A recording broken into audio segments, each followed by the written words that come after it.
All right, all right, all right, all right. Good morning, everybody. And it is Wednesday, and it's already the 28th of September. Oh, my God. This month gone. It's ridiculous. Aki, it's your birthday month. It's just flown by, right? Yes, it is. And but you know what? And us millennials don't really count these things. They're insignificant in our lives. So we just stop the clock. Our guest host this morning, Aki Anastasiou, who, of course, is well known to everybody, over 3 decades in the media, despite being a millennial, spanning across radio, print, and television. Aki Anastasiou has seen the evolution of technology and its changes through many different lenses, and he's one of South Africa's top futurists. He's also a technology influencer, and he's a facilitator at conferences, all kinds of things. He thrives. He does. He really does thrive. I've seen he's got better and better as he relies on and gets involved in technology and innovation, digital transformation. All the stuff that the SABC can't do is the stuff that makes Aki great. Wow. and you left out the getting better looking as I get older. Oh yeah, of course, and of course, the whole thing around. What did we say when we started the show this morning before we even went live? You were like, "Oh my God, have you seen what's happening in the world?" And it is mad right now. What an insane time to be alive, right, Simphiwe? Yes. Even I, as the youngest one in this conversation, I'm like, what the hell is going on? Who raised you guys? Like, what? Oh, I'm so scared for the future. You have to throw that in, the youngest one amongst us. Well, I don't know who we're going to blame for this, but there's a lot of stuff happening. I mean, this situation in Russia and the Ukraine and Europe now with the energy crisis that they're having. I see oil prices up and down like crazy. I see Bitcoin is at like $18,000 and dropping like a stone. Oh, I want to know what is safe? What's wrong, Aki? No, I'm just saying about how about the pound? I mean, oh my God, it's astonishing the pound. Now it's just like sliding away. There's nothing safe to invest in anymore. You just can't read anything in the world right now. No, and we're living in a time when Gwede Mantashe gets booed at Kasatu conferences, where Cyril Ramaphosa is disliked by more people than like him. It's just an insane. It really is a crazy time to be alive. Everything is in flux. It's bizarre. I mean, so Ax, the thing that has interested me about you, and I've known you for, 20 years, maybe more? Yeah, perhaps more than that, yeah. No? That's how old we are, Simphiwe. Is this, like, you are one of the most technologically adept people I've ever met. Like, you've never been one of those people who said, oh, I don't need to understand that. Oh, I'm not going to bother to learn that. Like, your way around all the different platforms, all the new technology. You pay attention to what they're doing, what they're inventing, where they're going. Someone says here, propaganda says, as a tech man, why is your microphone so cuck? Is my microphone cuck? It's a sure microphone. I don't think there's anything wrong with your mic. No. Nothing wrong with that. Yeah, exactly. Who's this guy? It's probably a Russian someone spying on us. Exactly. So what are you excited about at the moment? Because we've just gone through all the shitty things that are happening and all the weird stuff that's going on. But like what keeps you inspired and interested, especially in technology? I mean, Apple launched a whole lot of new stuff, including a new iOS. I have to tell you, I'm so unimpressed. And I know our expectations are so high these days because we constantly want to be blown away by what's going on. Poor Simphiwe had her phone stolen the other day, so she's not even she's not even keen to talk about this stuff. But where do you get like your inspiration from, and what kind of stuff are you watching really intently at the moment? Well, Gareth, I get very excited about technology, as you know, and just geopolitics fascinates me, and just to see where and how business is adopting globally. But for me, the exciting story is Africa. And when you look at what kind of investments have been made on the continent, and you look at how many people are getting connected and will be coming online for the first time. So I always tell that I was doing a presentation yesterday for SAICA, the South African Institute of Chartered Accountants. And, if you look at their industry, there's massive disruption, but I'll talk to you about that in a little bit later. But, just a few years ago, we had one undersea cable that linked us to the rest of the world, and that was the SAT3 cable, which came down the west coast of Africa. And, went to the cable. UK. I mean, Yeah, you remember the cable. And, if a shark bit through that, we were screwed.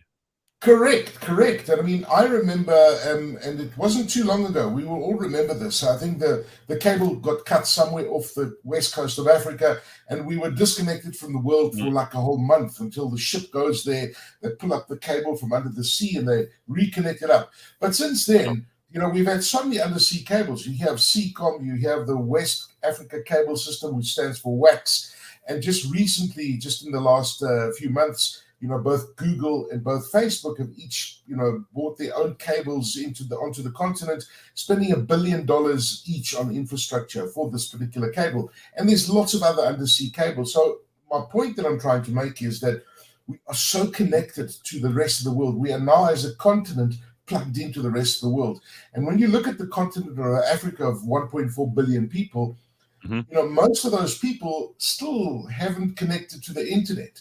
And we're expecting around 300 million people in the next 2 to 3 years to experience the internet for the first time. Do you remember? I mean, do you often think about this? Because I do. Like, I was at varsity when the internet came around, and it was this. I thought the internet was a computer that was in the corner of the one room. I thought that was the internet. I didn't know what it was. And now everything we do is on the internet, including this show, which is ridiculous. I was talking to Greg, who's like our technical genius at Cliff Central. And he was like sorting me out with a whole lot of new equipment. So we've got, for example, people were complaining that this microphone is in my face the whole time. So I've moved that. I've got this desk in that's like cleaned up the sound. I mean, Simphiwe and I were testing this stuff yesterday afternoon. And you don't need anything near what you used to need. I mean, remember what you needed to broadcast, Aki? Do you remember broadcasting the whole studio? Now you can do everything.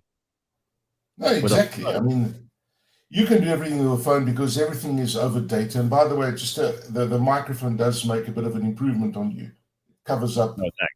Yeah, thanks.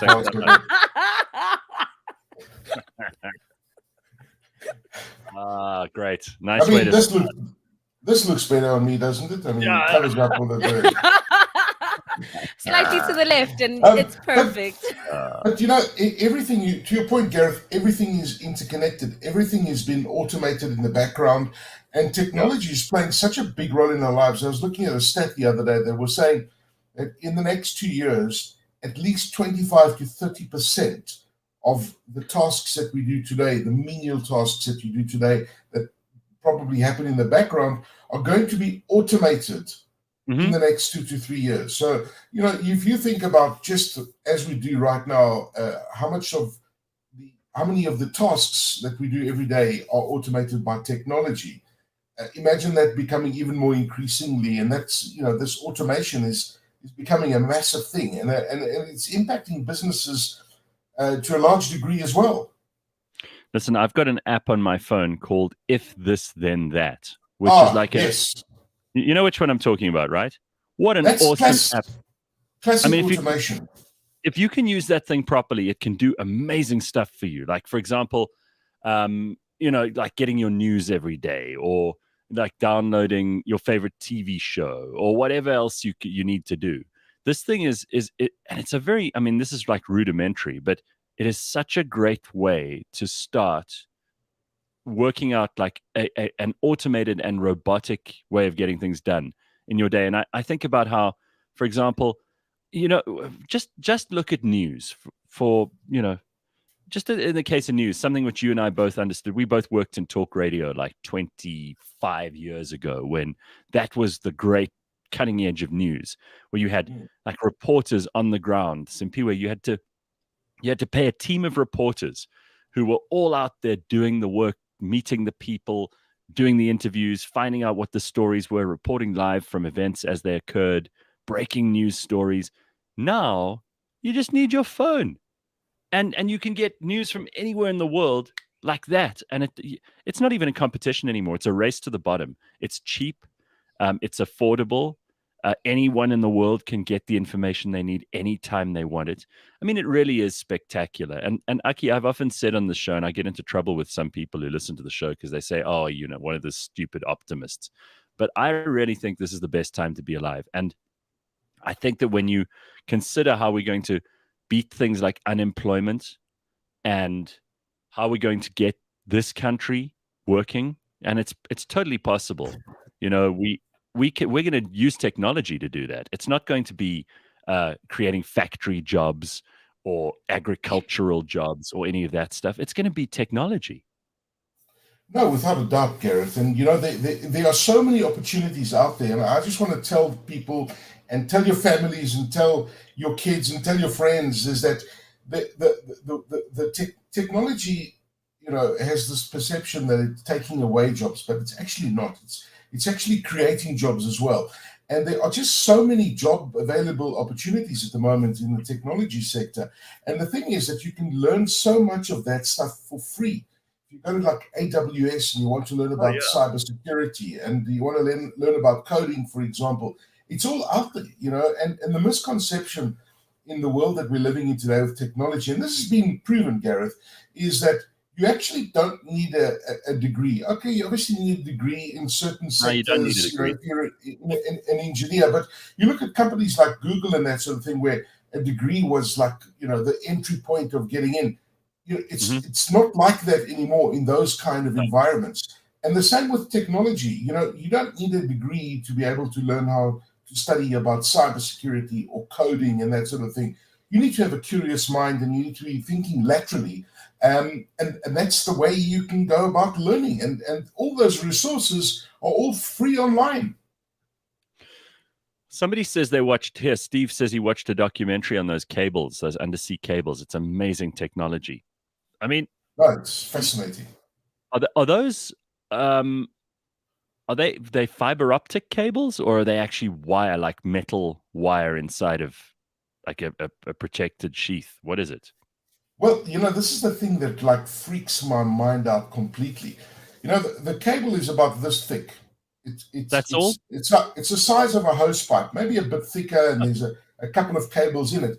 But it's actually light that moves through the cables, just fiber optic. So it's like a glass, hollowed glass thing where light moves in. So the data is like light moving through the 2 points. Oh my God. And obviously it's amplified as it goes along the way because it needs power to repeat it, etc., etc. But it's extraordinary. I remember this cable coming in from under the sea, and I was at the one cable arrival. I mean, you probably think, well, this guy gets excited about an undersea cable arriving. Well, it excites me. No. I get turned on. I get turned on by fiber optic cables. I do. It excites me, Gareth. And when this thing came out the sea and they pulled it out and it plugs into think of a fiber optic system as a watering system in your home. So when you turn on the watering system and the sprinkler system, the water comes out from all different parts. That's exactly what it is. The one main hose pipe plugs into your sprinkler system, and then it just sends water everywhere else. And that's how fiber optic cable works. So it comes up from under the sea, and boy, oh boy, when it connects and it's, empowers you and it allows you to do so much of that technology, but the size of it is just quite extraordinary. I'm going to look for one just now because I have a sample of the one. Oh, that's brilliant. I've got one. I'll find it. I've got it somewhere here. I need to find where it is. All right. No, see if you can find it. That'll be cool to see. I've never actually seen one with my own eyes. All right. So Simphiwe is always paying attention and keeping us informed about what's going on TikTok, because she's an influencer on there, and she's always talking to these TikTok influencers, and she knows what's happening. Like I've tried. I mean, she's tried to drag me in there. That's where I'm I'm losing touch. Where I complimented Aki earlier on being in touch with everything that's going on. I'm losing touch with certain stuff, and it's fine. I've accepted that. But apparently there's a thing going on TikTok at the moment. They're actually telling you what you should order on a date. Yes. And Aki says he gets turned on by fiber optics, but some people are some people are very picky about what they eat and drink on a date. And we spoke about this, I think, like last Friday. I think I mentioned that you shouldn't go on a date and order the most expensive thing on the menu, or even go for a business meeting, and order the most expensive thing on the menu. It's just really rude. And we got into a whole discussion about what you should do. Apparently, TikTok is helping people solve this as well. What's the Yes. story? So there's a TikTok video that went viral of this girl basically saying that if a guy orders a burger and a milkshake, then you just need to let him loose because he's not for you. And that's just the Oh, ghetto. And everyone was in an uproar. Like, everyone's like, what do you mean? Like, a burger is such a good meal. It's filling, it's safe to go with. And a milkshake, like, what if I don't want to drink that day? Or I just want to let my inner kid out and a milkshake is a drink? And but what's everyone's wrong? kind of having her. And she's like, no, Wow. it is ghetto. You should never order that on a date. And I'm like, wow, that's hard now, guys. Like, what are we going to eat? A salad? Like, lamb chops? What's What do they? appropriate? Did people Who say said this? what they think you should? Oh, what the hell's going on there? That's my alarm. That was my alarm. Apologies. Okay, well, your alarm would have woken you up 18 minutes late for the show, but that's okay. So what do they say you should order? I've never thought So this there's was no solution to what you should order, but they're basically telling you all the things you shouldn't order. And a milkshake and a burger, that specific combo is a no-no, especially for the guys. And I'm just a bit like, no, what do you mean? There's a whole place where you can go for milkshake tasting, and it's for adults. Like, when did we grow up? Well, I'm not trying to grow up.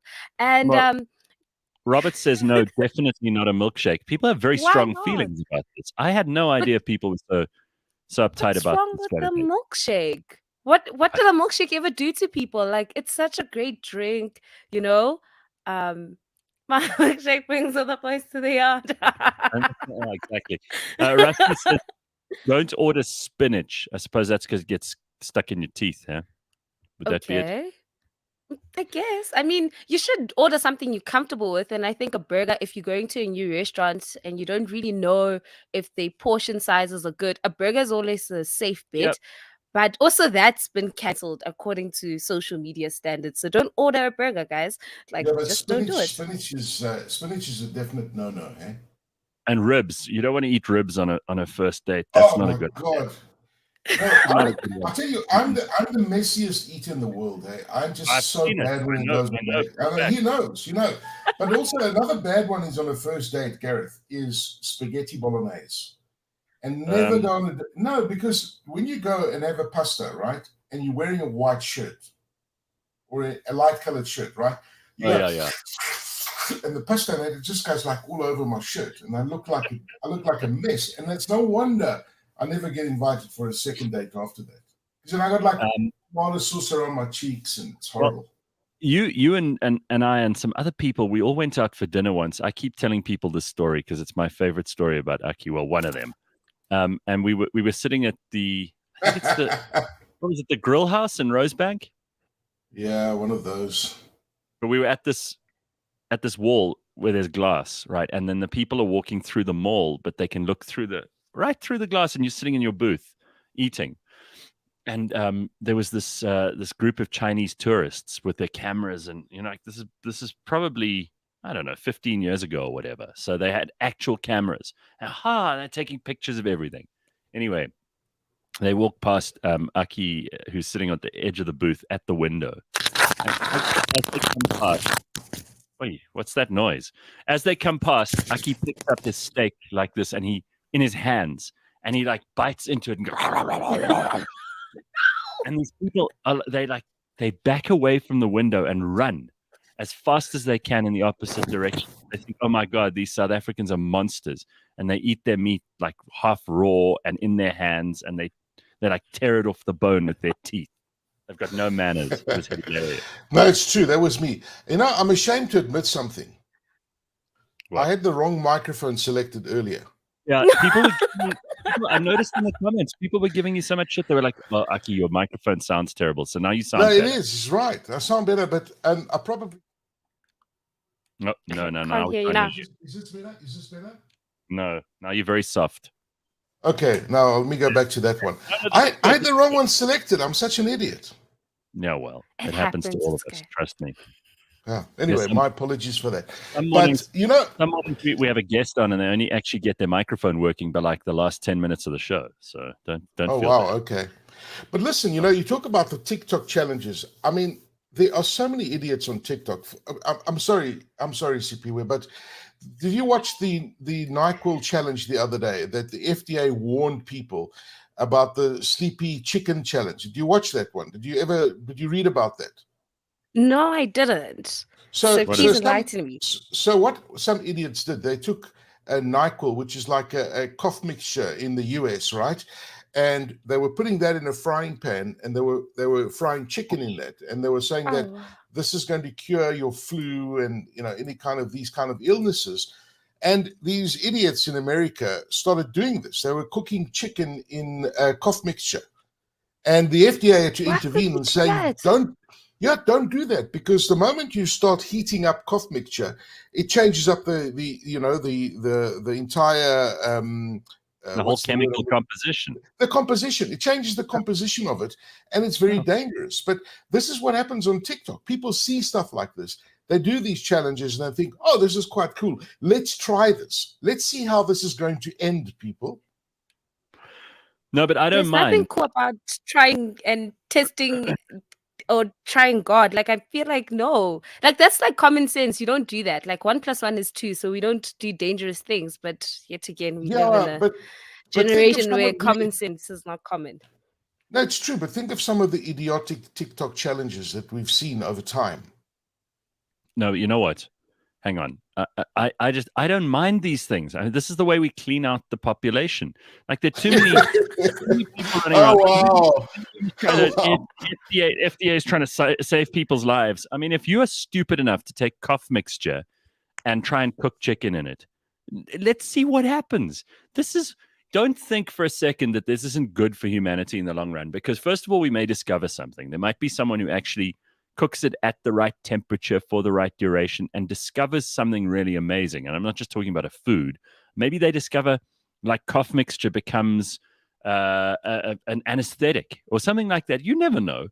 And if they don't and they die in the process and something terrible happens, then we know not to do that again. But if enough people die, we'll learn our lesson. Otherwise, people don't learn by listening, and they don't listen by the FDA. I mean, who's listened to the FDA? If you listen to the FDA during COVID, you'd probably be more confused than helped. You know, it's ridiculous. So I don't have a I hear problem with you. it. I mean, I also think that people should, like TikTok should carry a warning. When you log into TikTok, it should say, "Hey, listen, just a quick reminder: there are a lot of very fucking stupid people on here. Just get ready." Yeah. But I must say, I mean, to your point earlier, what you were saying about TikTok, I also, like, it's brainless for me, but you do find yourself getting hooked in, right? Half an hour later, you're still watching this rubbish on your phone. But I did find some useful stuff. There were some tips, iPhone tips that I discovered the other day, which were pretty cool. Well, who do you? This is something I meant to ask you the other day when you and I had lunch.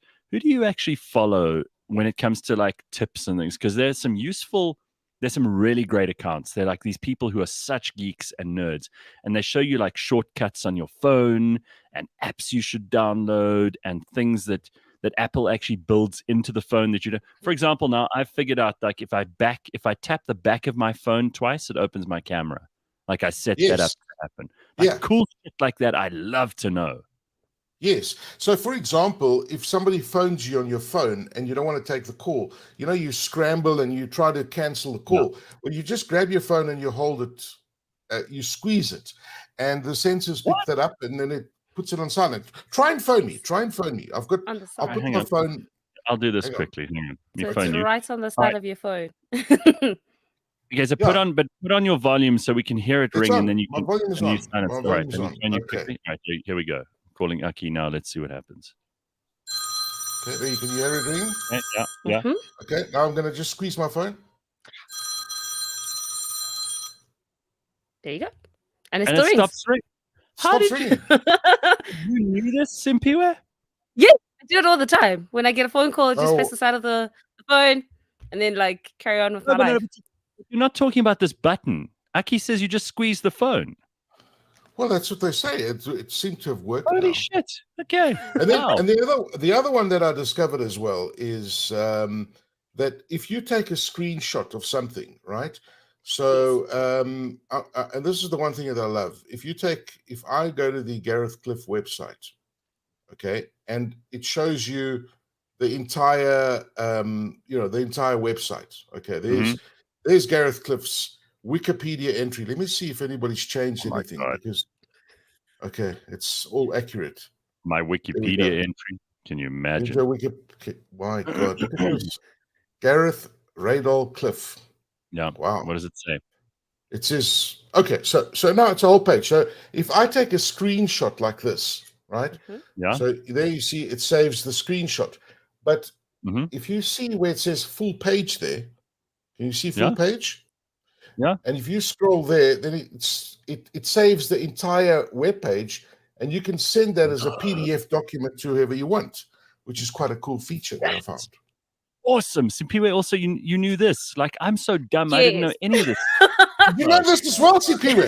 My Yes. word. Like there's a Oh, few amazing wow. things because I really do I watch quite a few YouTubers who talk about like the new iPhone updates, even cool things, even once you can take a picture, or if there's a picture on your phone and if you click on it, so okay, this phone's a bit old, so I won't be able to do it, but if you click on that picture long enough, you can remove the background and make it a sticker, so, and then also just like Oh, wow. and move So it to your notes or move it somewhere else. So Right. it's like one of those cool features with the new iOS 16. There's really great stuff, even with like just how you take pictures and moving it around. So like when it comes to that, I'm a bit clued up. But, you know, Very, Simphiwe, very very clear. Gareth, is Simphiwe one of those people that answer you with stickers when Yeah. they send you back a message on WhatsApp? It drives me insane. Like you get the thumbs up sticker, or you get this or that. And I'm not talking about emojis. But I do that as well. I do You got that stickers too. on your phone. Oh no! Yes, Yeah. you just save the ones people send to you, and then you're like, yo, and they're amazing, and they move, and it's just like, sure. You know, if anybody has a sticker, I'm looking for one of these. You know, like one of those stickers. Why don't Like you the just make most your own? expressive. I mean, You can create one. You can take a picture, I and then know, all you but do. I'm looking for a really creative one. You know, just when people irritate me during the day, you just want to give them one of those stickers. I just want to go to some comments quickly. So Buyisile is listening to us. First time joining you guys live, but I don't miss a single podcast. I'm listening from New Zealand. You know, I'm just trying to figure out how New Zealanders will say Buyisile Maniotti. Like, Yeah. I wonder how they're going to say that. Buyisile. That How is do because that's how do you Jeez, pronounce New this Zealand. surname? They must murder your surname in New Zealand. Lungelo says, if you double tap the back of your phone, you can set it to open an app. I tried it on iPhone 12 and it worked. I love that. Tracy says, who knew that in my current adult life, I'd be searching incoming calls on Truecaller and blocking spam callers? It's now a daily pastime. Yeah, that's a fun thing to do. And that way you also cut out all these people who are like, these people who call you up from call centers and try to get you to sign up to insurance. Jeez, I hate it. But you can, with a little bit of effort every day, it's like cleaning out the spam in your inbox. It's really worth it because there's nothing better than pressing, opening your mail and you only get mail that's real, not from bullshit people. So I create rules all the time that dumps them straight into the deleted items or the trash or whatever. And it really helps. It saves you a lot of time in the long run. Yeah, and my worst is when you answer the call, they go, "How are you?" No, like There's so and so or whatever. But I tell you what's become very dangerous. I don't know if you guys have received any of these.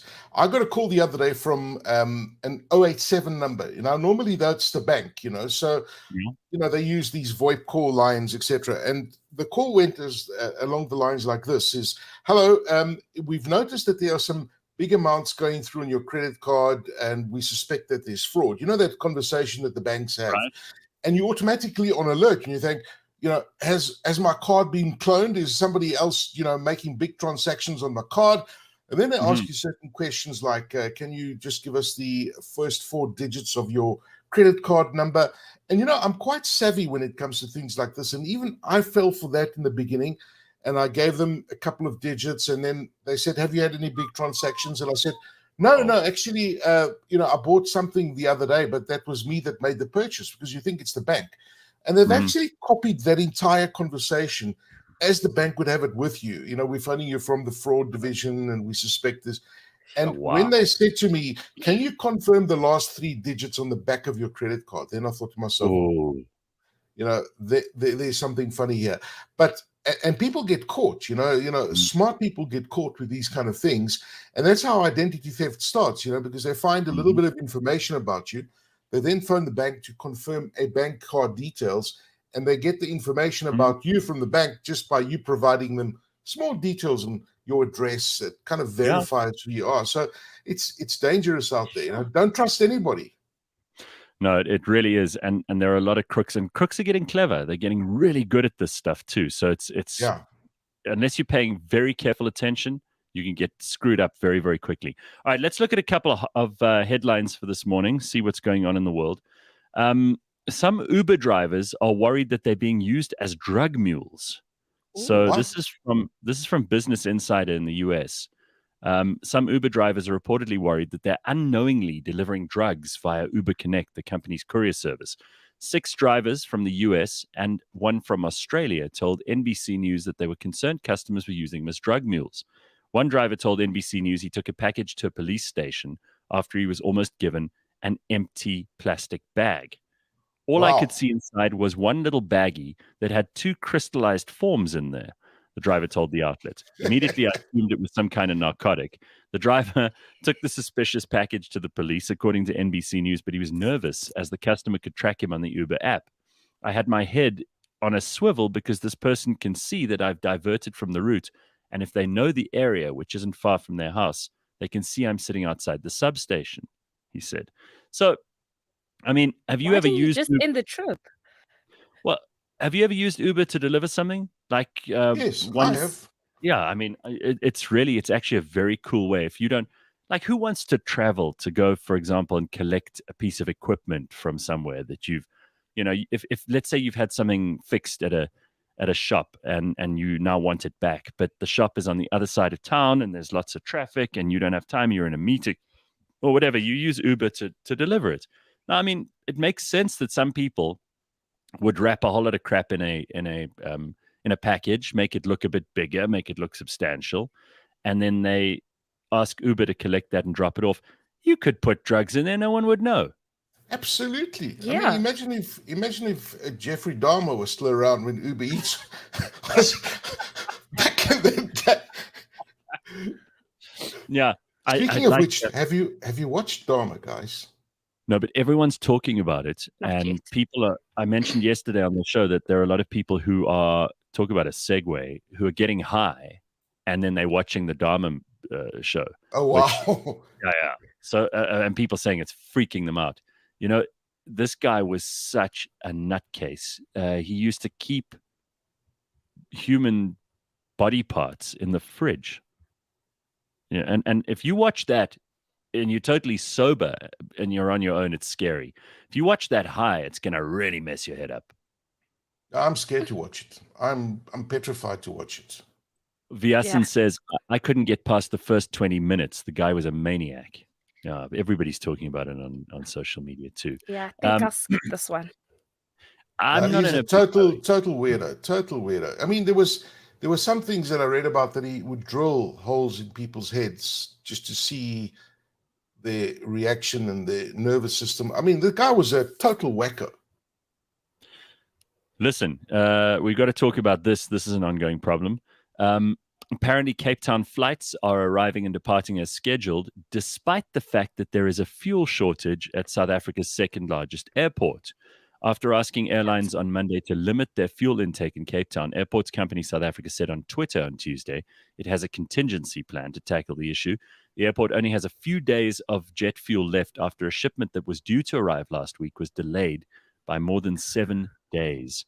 Apparently, the regional manager of the Cape Town International Airport said in an interview on ENCA that the cargo is now expected to arrive by October the 2nd or 3rd, but they might run out of fuel. That's annoying, especially if you've booked your flights and you think, oh, well, I don't have to worry about fuel. And why should you as a passenger? These guys should be on top of this stuff. But have you seen the price of a flight to Cape Town? It's like almost, I think a return trip is like 7,000. It's like, what? When did we get here? Like, it's ridiculous. And now you're telling me there's no fuel on top of that. So what's second? I mean, what's second prize? Kimberley, a flight to Kimberley. No, I'll tell you what, it's become really, really expensive. And because there are only two or three airlines operating now, there's Airlink, there's FlySafe Air, and there's Lyft. Those are only three that are still operating. So, if you think about it, 5-6 years ago, we had Mango, Kalula, British Airways, SAA, SAA Express. What else did we have? We had Santaco Air. No, but did Santaco Air ever take off? I don't think it took off. No, they didn't. No, we've had some crazy. Do you remember there was an airline called Sun something, Sun Air or something like that? I mean, we've had lots of these airlines that have failed, but you were on the board of Santaco Air? No, I wasn't. But I remember going to the press conference where they announced it, and I thought to myself, "There's no way this is going to happen." No, of course, it's ridiculous. If you're flying to Cape Town, you could be stranded. Is basically, they say they've got it under control, but who knows? So then, while we're talking about useless companies that go out of business, like SAA, Pravin Gordhan has announced he's restructuring the Eskom board. How about you restructure yourself, Pravin, and just like resign from government, because you've been nothing but a problem from the first day you entered government. Public Enterprises Minister Pravin Gordhan on Tuesday announced the Eskom board would be reconstituted and restructured. So they're basically moving deck chairs on the Titanic. I mean, this is insane. Yeah, I don't even know. The most bizarre announcement. Do you know who's on the board at the moment? Because I don't. Well, I was actually looking at it the other day. Who was on the Eskom board, and I didn't recognize a lot of those people. But there's a lot of people with doctorates that are on there. Let me go through the list. Professor Malechapuru Makgoba is on there. He's the chairman. Then there's Dr. Banotile Makubela. He's a non-executive director. Dr. Pulani Molokwane, Professor Tsepo Mongalo, Busisiwe Mavuso, Dr. Rod Crompton. Those are the. I wonder how many of those people are engineers. I wonder how many of those people are engineers and how many of them ever run a business. Because I'm not impressed by professor or doctor in front of your name. In fact, usually it makes me less impressed with you. You know, Aki, you were saying earlier you don't need a degree. Yeah. I don't know that these people they might be really smart people in an academic setting, but they wouldn't know how to run a massive state enterprise and something that requires the kind of thought that sometimes an entrepreneur is the person that you need there, an electrical engineer. You know, it's not the skill set that's required for a massive business like this. Oh, it's true. I mean, look, Dr. Pulani Molokwane, she's a nuclear physicist and an environmental specialist. So, I mean, she can stay. I mean, you know, she kind of fits into the board. Can she? Yeah. What is her track record? Because right now, all of them, it seems like they need to go. We're all unhappy with the work that they've done thus far.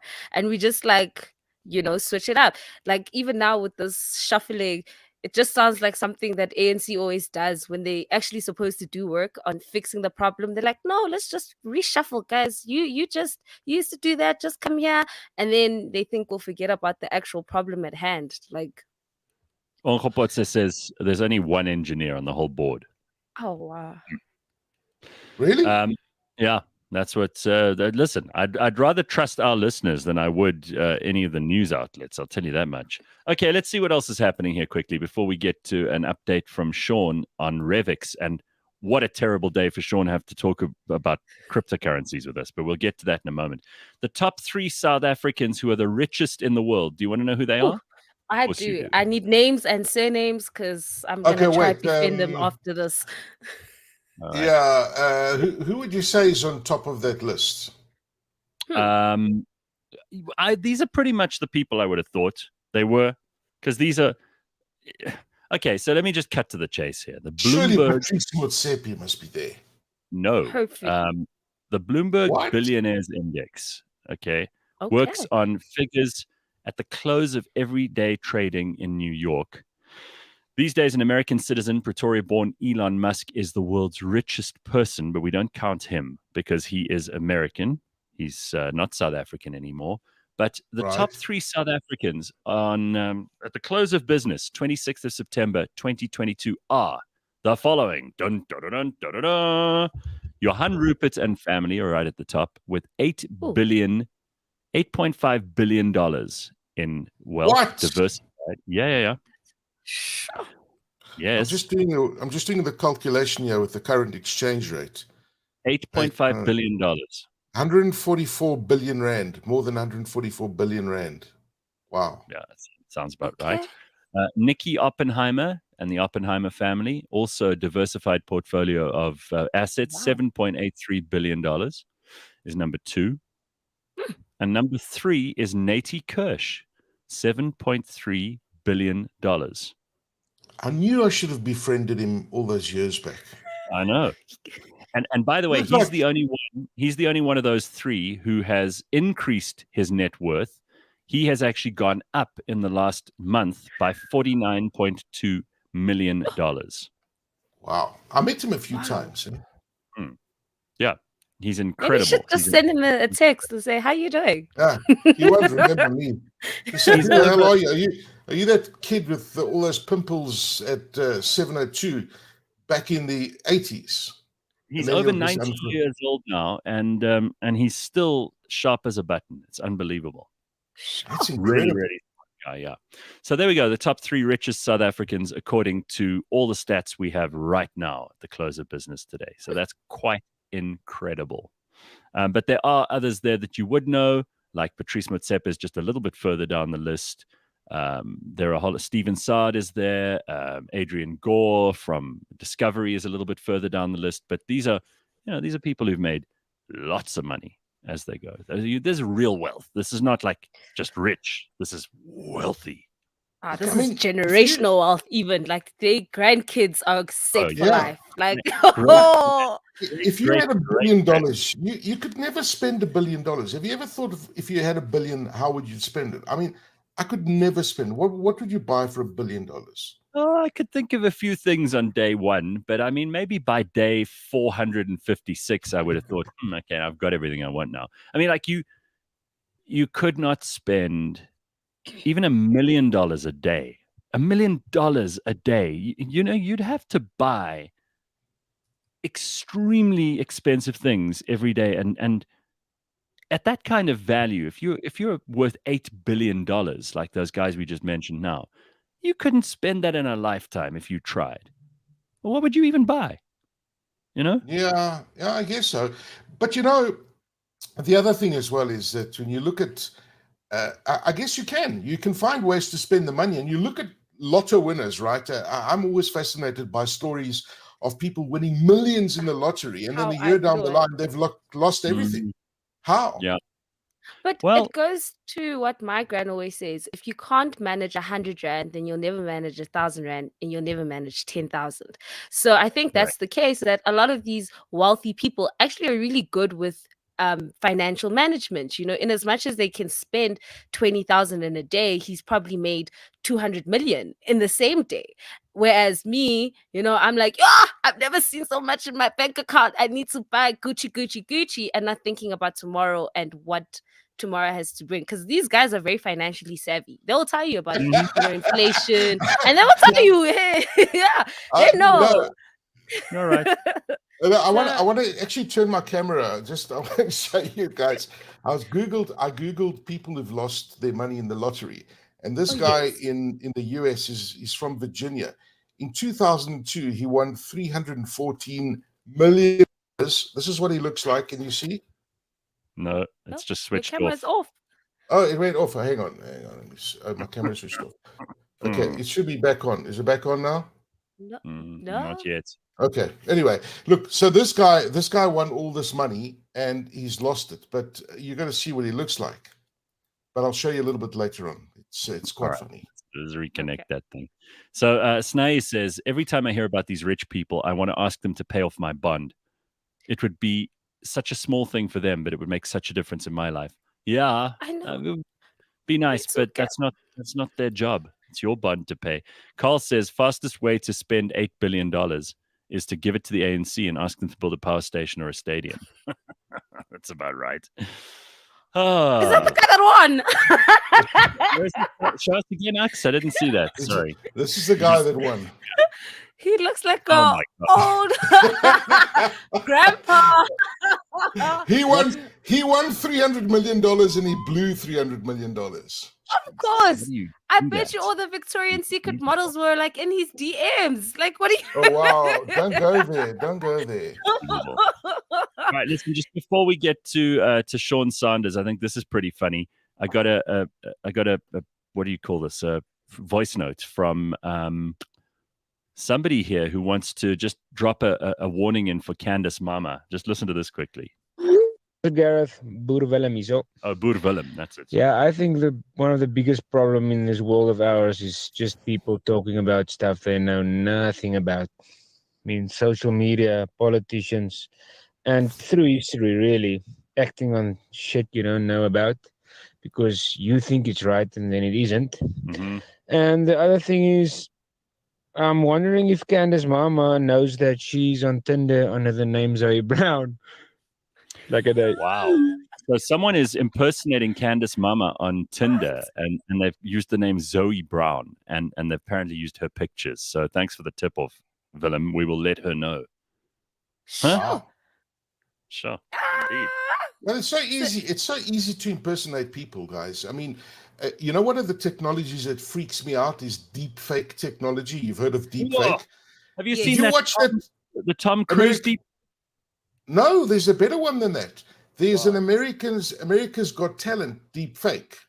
Yeah. Just Okay. Google it, where these three guys come on stage and they perform Nessun Dorma. And they change the faces of the judges. So Simon Cowell is singing it, but they come on Oh, stage and they face a camera like I'm facing it, and the camera flips the face to whoever else you want. But it looks exactly like how Simon Cowell will be singing it, but he's actually not singing it. So during the break, do yourself a favor and Google America's Got Talent deepfake. I It'll will. blow your mind. It's frightening stuff. I mean, how is that, Aki? You'll be able to answer this. How's that going to change like Face ID on your phone, which we thought up to now was a pretty secure way to unlock your phone? I mean, I use it.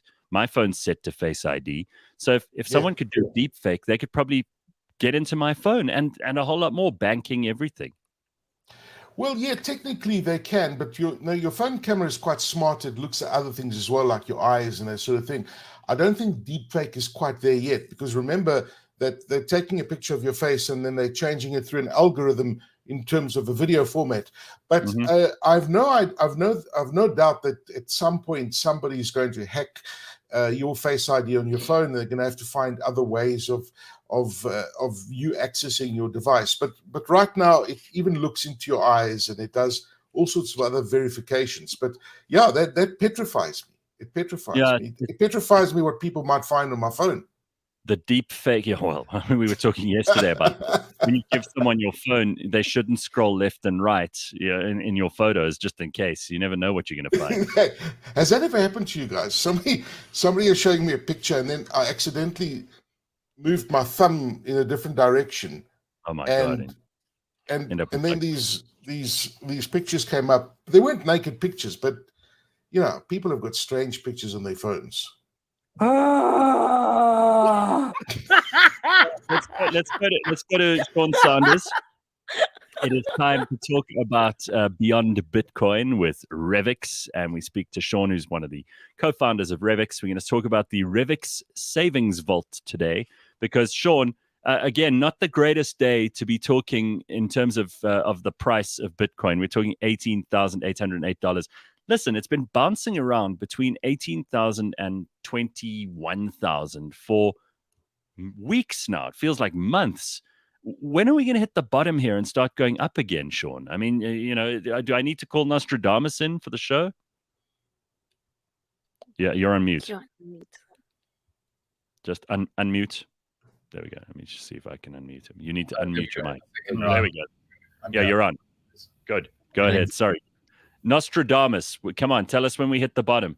I wish I was Nostradamus. I unfortunately am not. You're getting Sean Sanders coming in second best here. But look, I think the positive that we can see in the market right now is at least that crypto is decoupled from the stock market, right? I mean, you've had the NASDAQ and the S&P 500 fall a lot over the last 2 to 3 weeks. The crypto markets remain quite flat. And I suppose the crypto market actually declined a little bit ahead of the traditional markets.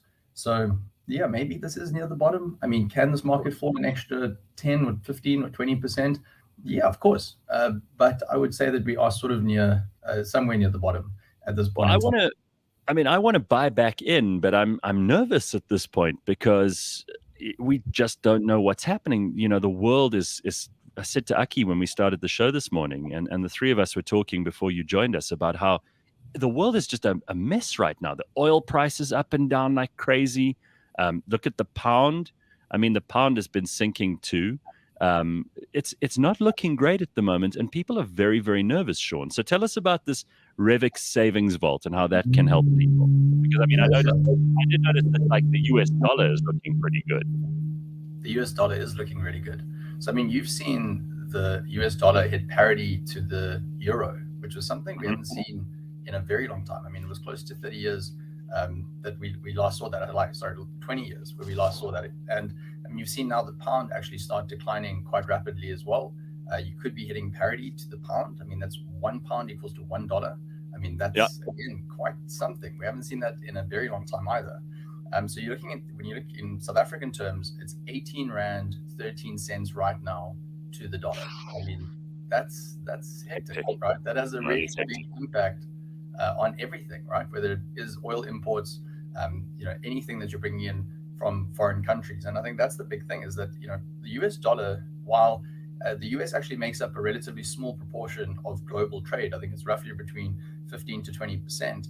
The US dollar makes up close to 85% of global trade. It is the world's reserve currency, right?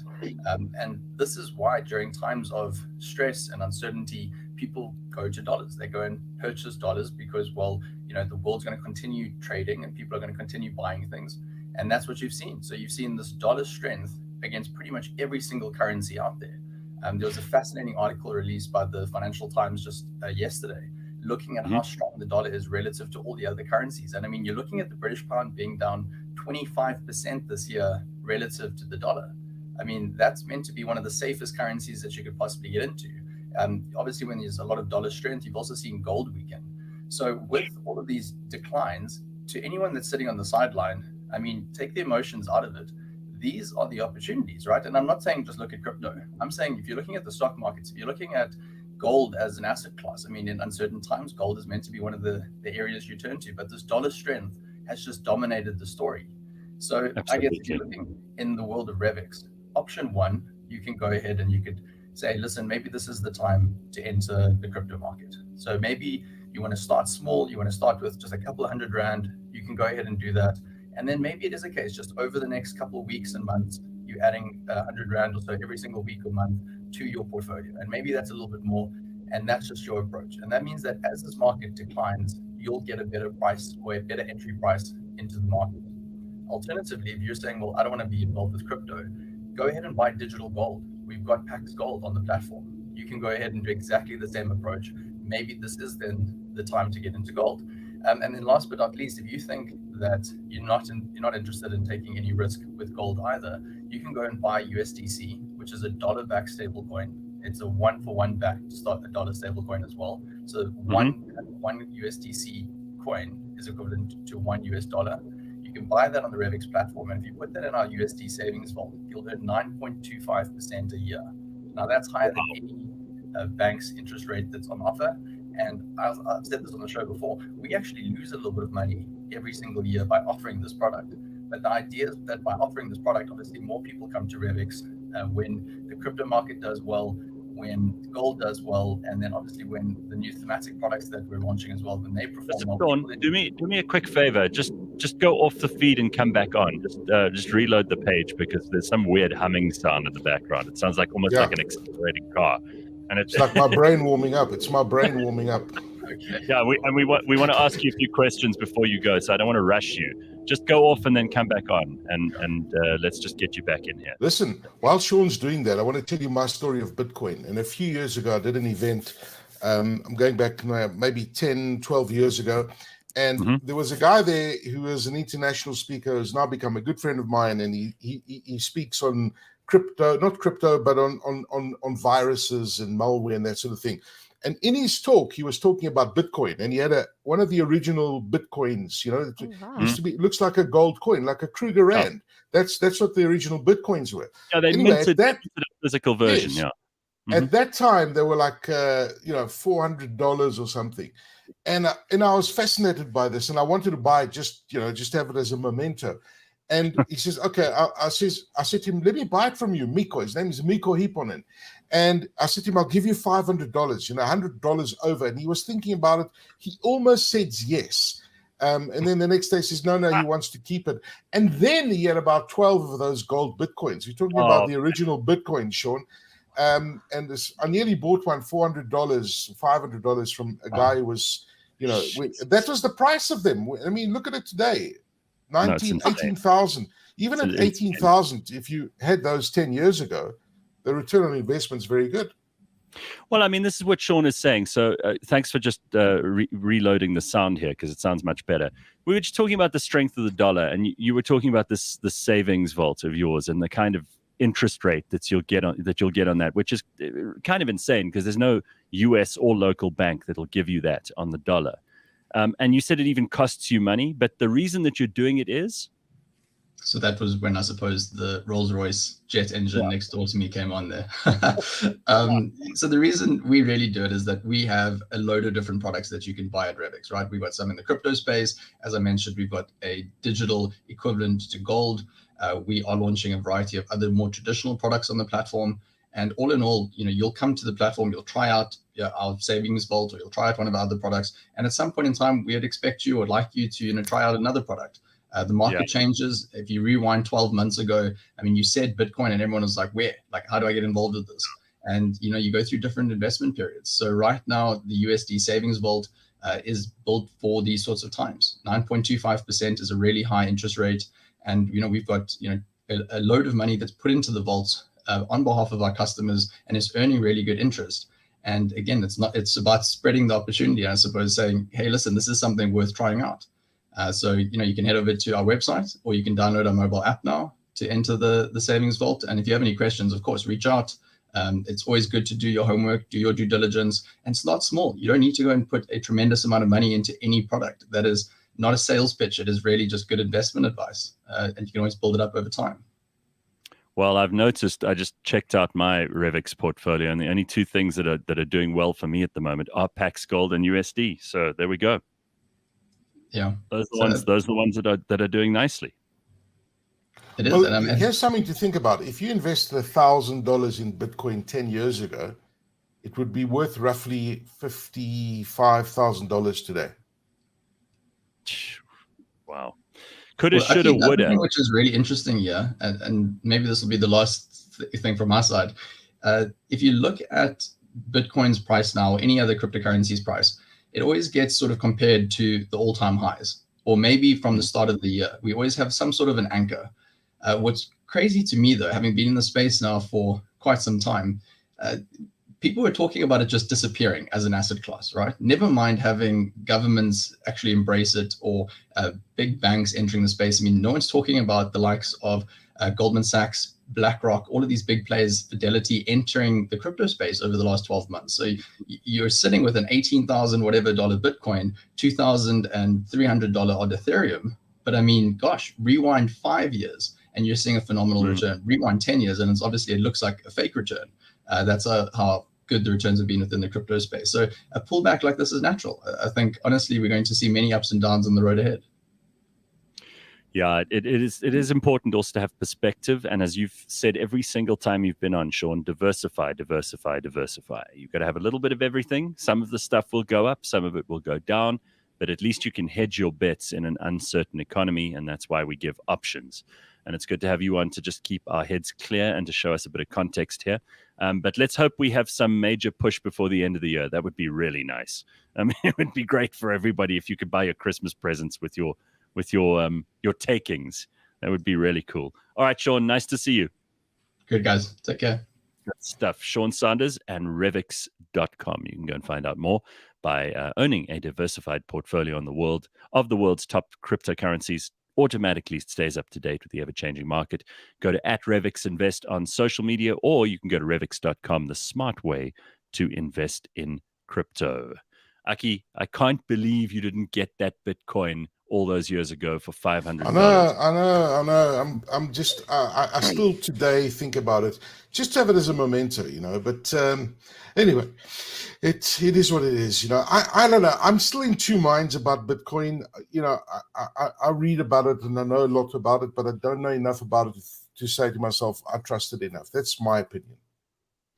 But Sean's got a great business. It's if you be conservative. And I think you've got to diversify, as you said.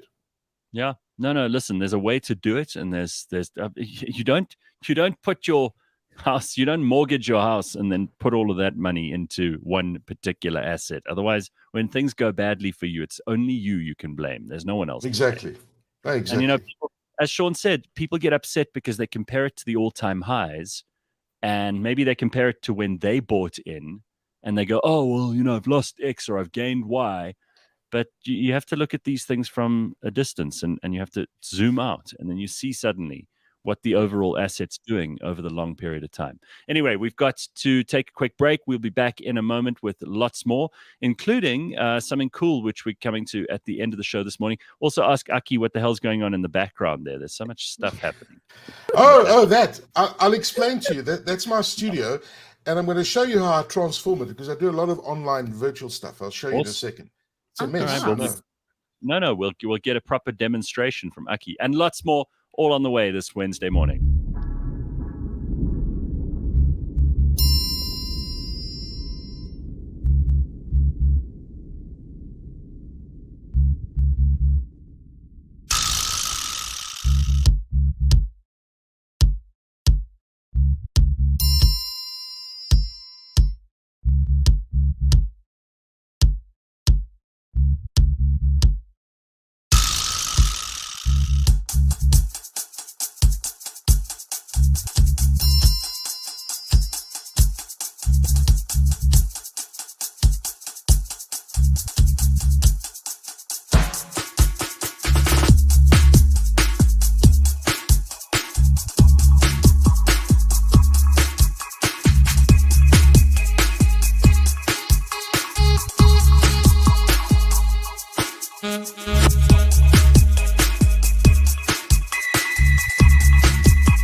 This week on the Auto Trader podcast. So there's an article I read on sites by one of our journalists, I think it was done by Chad, And it speaks to essentially what's the cheapest car to own in South Africa, or what's the cheapest car in terms of cost of ownership.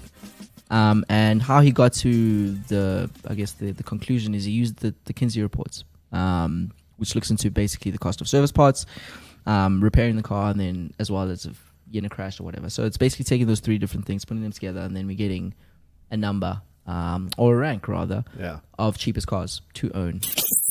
Catch us every Monday at 9 a.m. on YouTube and on autotrader.co.za. All right. We are live. Good morning. CliffCentral.com. We've already updated ourselves on everything. Oil prices, Bitcoin prices, dollar prices, pound. We know what's going on in the world economy. Simphiwe and Aki Anastasiou are with us this morning to hopefully start your day off on the right foot. And lots of people talking about how they missed out on cheap Bitcoin in the beginning. It's such a... I don't want to hear any more stories like that, because I also, all the way back in, I think it was 2012, was listening to people talking about this, and I was like, oof, I should have... If I'd just paid attention then, Anyway. So, let us get into some other stuff. Aki was telling us just now, he does a lot of virtual kind of conferences and so on. So he's got his background and he turns this whole room into a studio. So what have you got going on in there? What do we all need, Aki? Because we had Rich Mulholland on once and he told us some really useful stuff.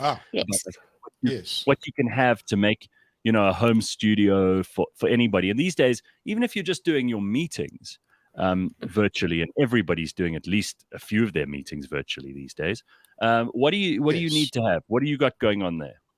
Well, look, absolutely. So firstly, the camera angle that I had was very wrong, but you need to have good sound. You need to have good sound and you need to have a good camera, right? Those are the most important things. But if I step back away from the background, you'll see it looks like a bit of a mess. There's a couple of trees there. But I'm now going to move. I'm going to move across, and I'm going to switch to another camera, which is the you should see it now. Can you see that camera? Right. Yes. Different camera it's like angle, a right? zoom So view of the what back. happens now is I'm going to move away, and I'm going to move into this camera. So that's what it looks like now. And I'm going to. Can you hear the microphone is different? Yes. Yeah. Hang on, okay, just give me 1 second. I'm just changing something as well. You have quite a few microphones. I do. Okay, there we go. I've just changed the microphone as well. Now, this microphone I'm using here is slightly different. So you can hear me a little bit better right now, can you? Yeah, much better. Mm-hmm. Yes. Okay.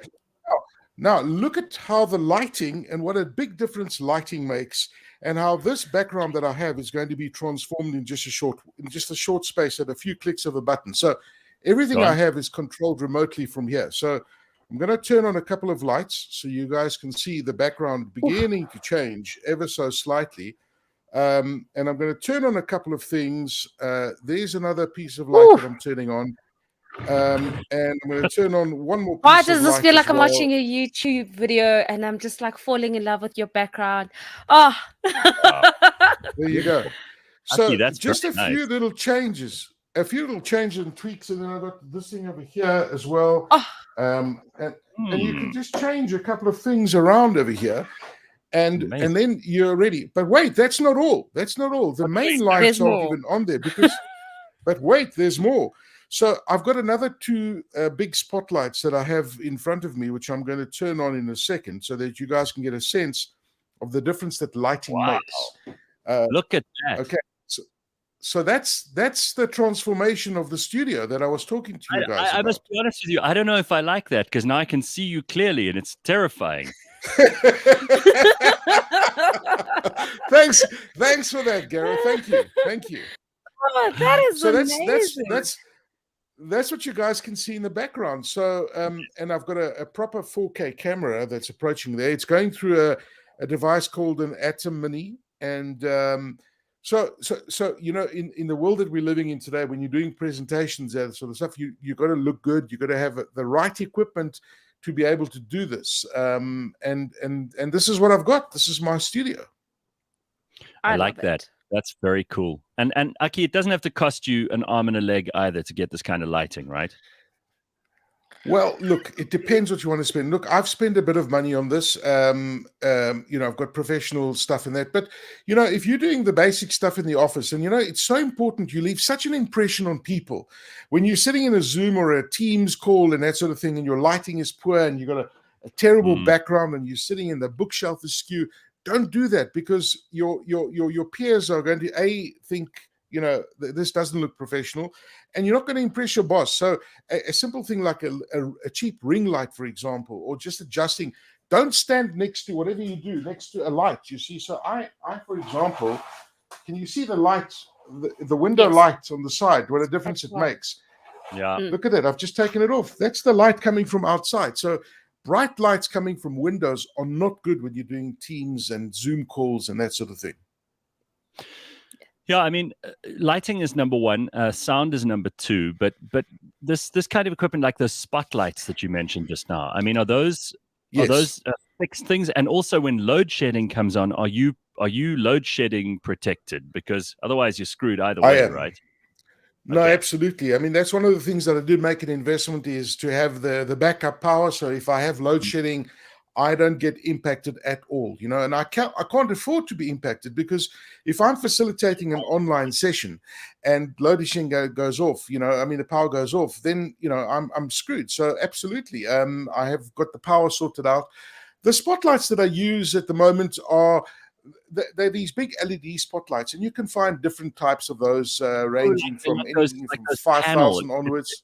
It's like a little panel. Yes. And okay, I got those. Yeah, you can. Those are the ones. They are absolutely panels. They're called Elgato panel lights, and they make and Elgato makes a ring light as well. They make different ones, and you can actually control everything from an app. So I can control the brightness of them. Can you see now? It's dimmed a bit, and then I'm just going to make it a bit brighter. You can control the warmth of the light as well, and then of course you can turn them off from here as well.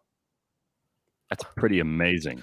Wow. Okay. Yeah, I like it. And then of course color makes a big difference. If I just turn off all the colors that are in the background, you'll just see how it just adds a bit of warmth and the colors. Can you see the difference? Like we're going through different TED Talks now. Well, okay.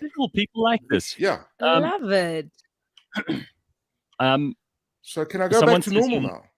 Yeah, you can go back to normal. Tracy, while you get back to normal, Tracy says, I love that old camera in the background. Is it a Leica or a Pentax? I can't tell. No, it's nothing. It's nothing. It's a fake. It's a fake. Is it a camera. prop? Oh. Okay. No, it's a copy. Okay. Listen, I'll show you what it looks like. Give me 1 second. I'm gonna just switch back. That's pretty amazing. I will just add, when it comes to like people and doing like Zoom meetings and whatnot, just make sure that your camera angle is correct. Like you don't need to buy all the fancy equipment, but we don't want to be staring at your chin when we're talking to you, because you've angled it like there at the bottom. Especially if you got a triple chin like me. Yeah. So that's one thing. Make sure that your camera is always eye level. No, absolutely. Nice. It's a fake camera. It's rubbish, but it looks real in the background. It's a prop. That's all it is. That's the job. Absolutely. You guys can hear me okay now? Perfectly. Okay. So I think these days there's really very little excuse, even if you're not a broadcaster or you're not doing like a daily show or whatever, for you to not be able to at least hear and see someone clearly in a meeting. What do you think of these people who just never turn on their cameras? I always find that a little bit creepy. You at least want to know who you're talking to, and I understand some people don't want to get dressed, or they've got the kid, or they've got the dog, or whatever. But you should at least start any of these meetings by like saying hi and showing who you are. Yes. Absolutely. I agree with you guys. I think that I get the impression you're hiding something, but some people, are doing other stuff in the background, which is why they don't show you and turn on the cameras, because they're doing other work, or they're busy eating something, whatever the case may be. My biggest issue with these live things is my pets. I don't know about you guys. You got dogs, Gareth. I know that you got dogs, but the pets are a big issue. Do you have pets, Simphiwe? No, I do not. I am one of So- those so who what is not a happens- pet lover. Yeah. So what happens with me? I've got 2 cats, and while I'm busy doing these live presentations, sometimes they come and they walk into the meeting, but you can't see them. They're in the background, but they're like walking across my desk, and then Yeah. they walk on the keyboard. And I've had it. It's happened to me once where they like press the escape button with their paws, and then you get disconnected. And you try and explain that to people. So pets are quite dangerous when it comes to doing these live calls. No, that's exactly right. I mean, very, very annoying. My dog occasionally will bark, but other than that, mostly she behaves herself and just sleeps. Like if I Where showed is you she? which, let me show you quickly. Hang on, let me just see if I can do this. 1 second. Cats are fast asleep. Wait. Since Aki's been doing this now, I'm going to try and do it now. I'm probably gonna let me just see. we- There we're she- gonna get Disconnected his into camera. hang on. Camera, Simphiwe. Connect. There. Oh, there There she she, is. Oh, hello. Oh, there she is. That's a sleeping King in her Charles. That's a King Charles Spaniel, right? Yeah, correct. Alice. Alice. was she not just No, sleeping? You know, Don't disturb her, Gareth. Stop it. That's pretty damn good, Aki. You oh, could she fry- can't hear me. She can't hear me. I just realized you're wearing headphones, so she can't hear me. But I want to ask you because I'm fascinated by your dogs because this is your second King Charles Spaniel that you've had. Has there been a bigger interest since King Charles became King of England in the King Charles? So funny. Ooh. Yeah, because everybody says you can't say King Charles without saying Spaniel. So I don't know.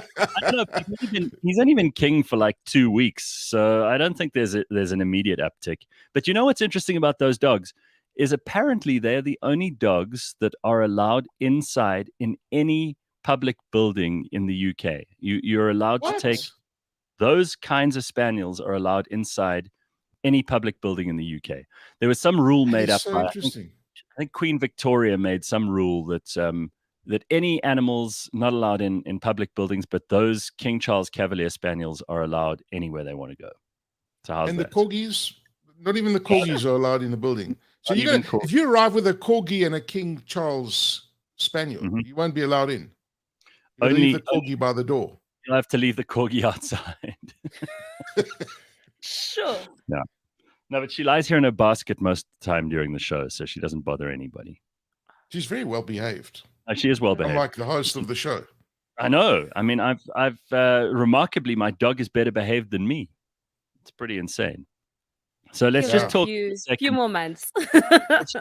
Thinking about something Simphiwe has discovered is that there are some people in prison in South Africa who have we found pictures that have been leaked from the prison that show that there are prisoners who look like they are trying to, I don't know, like get onto the fashion channel or something, Yeah. because they are walking around right in prison uniforms that do not fit the way prison uniforms are meant to look. They've altered that uniform that they were given and made it more What, the orange fashionable. one? Yes, they've made it more fashionable. And I swear, if this person had to escape and walk right past us, would think he's, part of society. This is the guy. They have not. Wow. They have not told us No what way. crime he's done, That- but this is how he's used up the He's prison turned it into uniform. turned it into like a very fashionable tracksuit. He's put some zips on it. He's put like he's changed the whole unit. It's meant to He look even like an has sneakers overall. on. It Like looks if dope. this And a man watch. walked past, if he walked past me, I'm thinking, oh, this is a bit odd, but no, it's okay. I like the orange. Hello, guys, a listen. whole prisoner. Yeah. Like this is his A few thing. years ago, Simphiwe, we did an outside broadcast. I think it was with you, Gareth. I At remember a it. prison in Pretoria. Do you remember? Pretoria Central Prison. And they Hosi gave Mampuru. us one of the Khosi Mampuru. That's right. They gave us those uniforms. I've still got the orange one somewhere here. No, but we're not. It We're not, doesn't- actually, does- we're not allowed to have them. You know that. Like if you yeah, actually but can't. you've given me ideas now, Simphiwe. Are you You going to can go? say, You're going to go Turn it work into on a yours. tracksuit. Yeah, that'll Yeah. be hell. Look at this guy. I mean, he's he stylish. looks so stylish. And you know what's That even looks more upsetting is that these prisoners will go on an Instagram live and basically, be like, "Hi guys, welcome to the prison cell," and this is what they're getting up to. And yeah, there's been an Imagine uproar on social media now to be like, "Hold up! Like, in as much as that looks great, like, why is he altering the uniform?"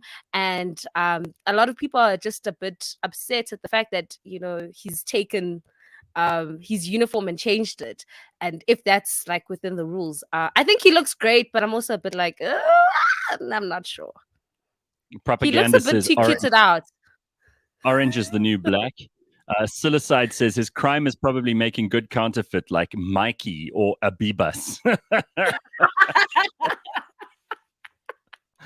Guys, Yeah. Well- but can you imagine like Louis Vuitton designers seeing this kind of thing and saying, wow, that would look magnifique or something like this. But talking about, I saw the most disgusting things. This has become a fashion now. Talking about fashion. The Louis Vuitton monogrammed Panama sandals. Have you seen a picture of them? I don't know, Simphiwe, if you can put one on the picture over there. They're called the Louis Vuitton monogrammed Panama sandals. So if you Google Louis Vuitton Panama sandals, right? I'm not going to tell you the price. I just want you to look at this and just when I tell you the price.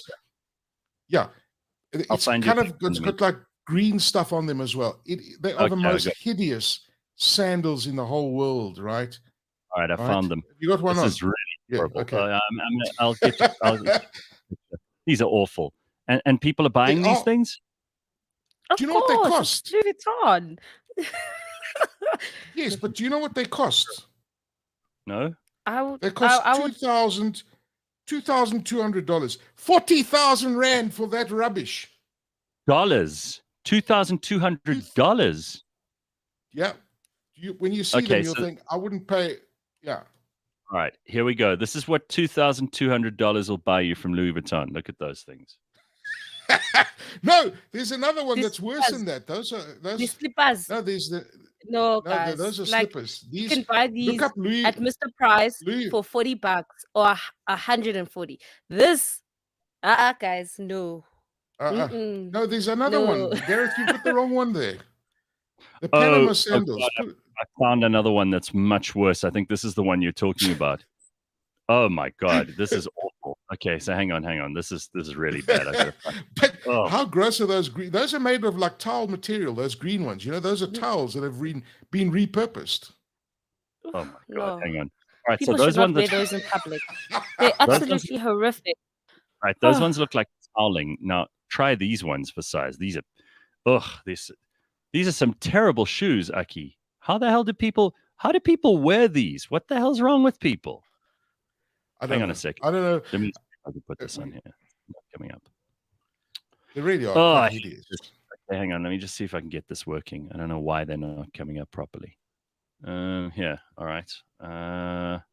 You're talking about those white ones with the straps, right? Yes. Are those the ones? Sure. Okay, yeah, because there's so many different shit sandals here that are worth lots of money. It's hard to choose the ones that. Here we go. Ready? Here we go. That's the one. I mean, No, for goodness guys, sake, these shoes are 40,000 $40,000. Would you pay 40,000 rand for that? Wait, Bazarane. Wait, guys. These shoes are already being made in SA. Go to KZN. Like, Correct. everyone rocks these kind of sandals already, right? So I'm already If you go mad to the that My Louis Vuitton is market. kind of like, yes, they're appropriating South African culture. Number one. But number two, these are not bad. I'm actually not mad. Like, guys, these are actually nice. And they're white. I only like paid those. 40,000, but I'm not mad. Those are horrible. No, horrible. Oh my God. Guys, like seriously, who would buy that stuff? Simphiwe she sounded like she'd be willing to part with a couple of hundred rand. I'm just saying, I've already seen South Africans rock them, with the black leather. It's more like brown leather. And, it has that whole taxi vibe. I always think taxi drivers when I see those sandals. And so in my mind, I'm so accustomed to seeing them. Seeing them in white now, I'm like, ooh, that's a bit And the So, green? Oh, I didn't know we could go there. Right. I don't know if Here's- I'd spend 40,000, but here's the I'm not feedback. too mad. Sanela You says see, I can see those a things look like Mageza wearing that. sponge. Mageza and pumping.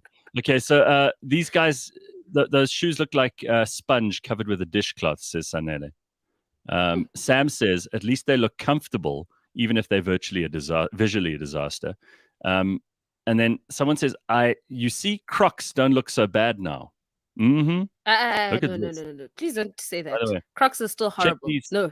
So these are Balenciagas, and they're just as bad as Crocs, if you ask me. Oh, Look at wow. those. Jesus. Guys, No, I guys, have a can we confession. no? I have a confession to make. What? What do we got? Crocs. No! Jesus, Put those away. But these are quite No, stylish. Look how stylish these are. No such thing. No. Crocs are never stylish. Put those away. And I've seen them try, okay? They've even put letters on them, and you can put badges on them. You can get them in yellow, and you can get them in green, and you can get them in all sorts of colors. Have you ever worn Crocs are Have not you ever that. worn Crocs? Have you ever worn No. Crocs? No, Okay. and I did the Why fatal don't you mistake wear? of Why walking don't you into a Crocs buy store. them? Buy them. Honestly, if you buy them and walk, spend a weekend in Crocs at home. I don't wear these going out, and you'll see your life will change. Have you seen how expensive they are? I've walked into a Crocs store thinking, I'm going to be a good citizen and buy my friend, a pair of shoes, and they like Crocs. 700 rand for those ugly pairs. Yep. No, sir. That's what they cost. That's what they cost. I was But Mhm. you know like, what? where Those did we people get that wear here? Crocs at shopping centers, at shopping centers, that they should be banned. Crocs in general should be banned. No. Yeah, I'm going to say that I've never, ever wanted to buy a pair of Crocs. I don't like them. I don't like people who wear them usually. I'm not a fan. And if that makes me sound like a judgmental asshole, then I am. I don't care. So Vincent says, I'm sure Mash would love those slippers to go with his gown so he can promenade around in his complex. That's exactly right. He would wear Yeah. those. Those second ones are super cool, says Sanele. I love these, but I'm not paying 2,000 Rand, let alone dollars. Yeah. I don't know. No other price, and you'll have me as a customer. Just maybe Don't at worry. most 200. At most See, 200 rand. There will be Fong Kong ones on the market in the next couple Yes. of days. Guaranteed. Of course. And then And- I'll be Yeah. rocking them. Can I just say that you have to have nice looking feet to be able to wear those shoes? And we're going into summer now, and this is something we've never discussed on the show before, but we need to talk about this. Yeah. If you have, and Aki, you run a sorbet man, right? You own a sorbet man. Well, no, I had one. I sold it, but I've got two sorbet lady salons. Oh, okay. Ooh. Even better. I want to talk about Yes. this. If you wear open shoes, whether you're a man or a woman, like a lot of people Mhm. wear like Havianas, and I mean, I wear like those kinds of shoes sometimes. But you Yes, have yes. you have to have decent feet, and by that I mean like you got to go for a pedicure, even if you're a guy, because Aki, if you have gross and disgusting feet and you're wearing open shoes, it can ruin everyone else's meal, everyone else's fun, everyone else's Gareth, conversation. Let me Gareth, tell you some Let me tell you a hideous. couple of things. No, it's hideous. Even if you had like fungal stuff growing on your Oh, toes, if you don't do that properly, and cracked heels, guys, cracked heels in summer, cracked heels because people don't look after their feet over winter. They've dry and their heels have cracked. That is so gross. And I don't know how you guys feel. Maybe this is maybe I shouldn't say this, but if you got bunions, wait, don't wear sandals. Bunions. See, bunions, they look awful. I don't know about you. This is just me. Bunions are a huge turnoff. But Yeah. nails and crack. Never met anyone who said, "Yeah, I like a bunion." But cracked heels are the worst. People don't look after their feet in general. I find as South Africans, we look Yes. more after our hands than our feet. Yes. All right, so I- just give me an idea. What does it cost to get a pedicure? Roughly, just ballpark. I'm not going to hold you to this. Well, anything from a basic pedicure of between 200 and 300 Rand up until 600 Rand. If you have the luxury one where they file and they put special cream on it to soften the cuticles and soften the hard stuff behind your heels, and then you got like a file that really takes off all the dead skin, and then you cut and you push your cuticles back and you treat your feet. I do that every 10 days or so, and I even I don't know what you just played in the background, but my best thing is a paraffin dip. Have you guys ever tried a paraffin dip? No, this is why I thought I'd get you on to talk about tech, but I mean, let's talk about this because this is your other business. I mean, what is a paraffin dip? Well, paraffin, there's different types of paraffin, but when paraffin hardens, it almost has like a waxy, oily texture, right? So what we do is we heat that up, okay? So it's in a liquid form and it's warm, and we put it in a bag, and then we put your hands and your feet in each bag with a bit of paraffin dip in it. And what the paraffin does, your skin absorbs that, and your feet absorb it, and you leave it on for about 10 minutes. And then when you take it off, it just peels off your feet and your hands. And it leaves your hands and feet feeling so soft. It's just magnificent. You got to try it sometime. Because you see, you know that feeling once you put hand cream on your hands afterwards, that's how your feet are going to feel. But you know what, Aki, people look at your hands and feet more than you think. And yes, absolutely. You think about how often your hands are like in people's faces or on a table, or you're writing something, or you're typing, or you're on your phone. People see your hands. And if you have gross, gnarly, crusty hands, that's very, very bad. People will think less of you. I mean, it's a really bad impression to make. Absolutely. And also, use hand cream. In winter, your hands dry up. And also when your cuticles move up, my hands are in shocking condition at the moment. I'm even embarrassed to show you. But, when you push your cuticles back, you need to do that. Look at this. This is shocking. Oh. Shocking. Gosh. That's terrible. Horrendous. That's terrible. Oh That's terrible. So Steve says he just uses P120 sandpaper. Wow. No. P120 sandpaper, huh? Sure. All right, but listen, this is also where the world is changing. So Leon says, as a 55-year-old man, I get a pedicure at least once a year. I agree, feet should never look ugly. See? This is good. Rebellious Ruth once a year is not good enough. Your hands can give away your age. That's true as well. Very, very important. They actually do. Yeah. They really do. If you want to know how old a woman is, look at her hands.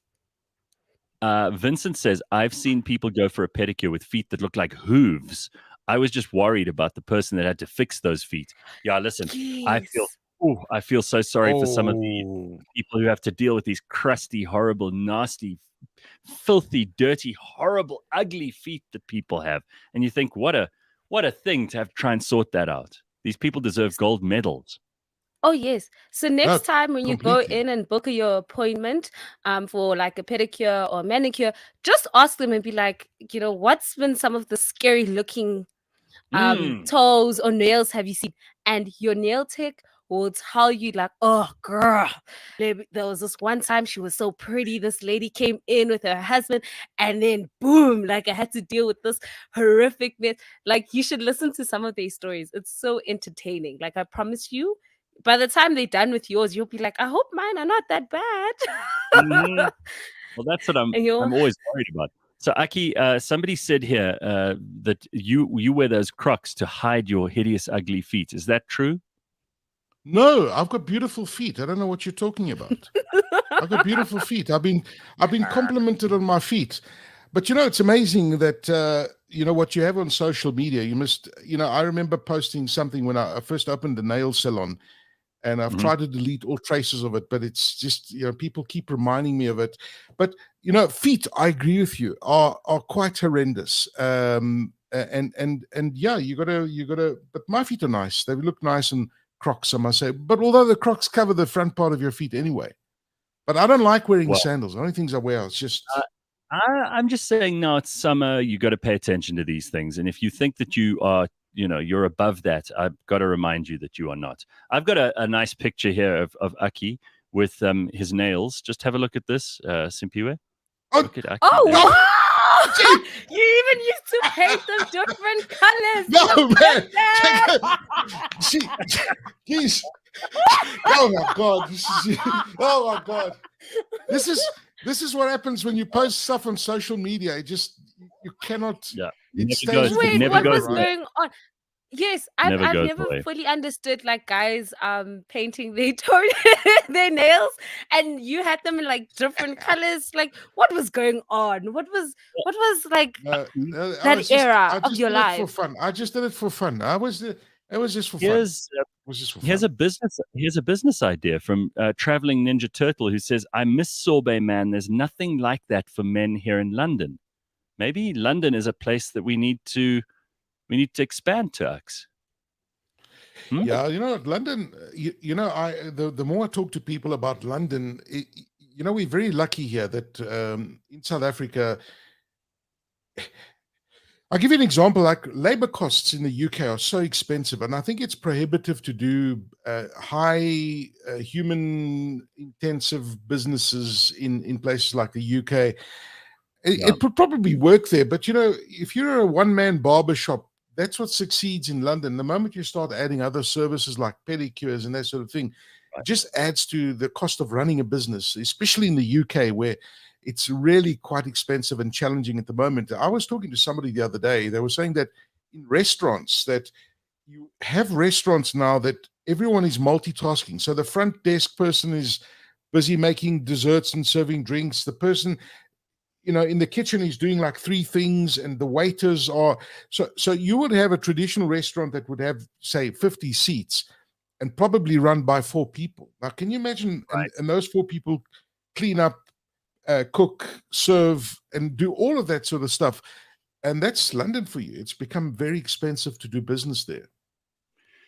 Yeah, I mean it's a good point. We were talking earlier about technology and how technology will replace so many jobs, and will replace like some of the more automated things that you don't need a person for. But I always think, no matter what machine they give me, when it comes to a haircut or a dentist or someone who's doing a pedicure or like a dermatologist or someone who like gives you a facial or whatever, you're never going to want a machine to do that. It doesn't matter how good they make them.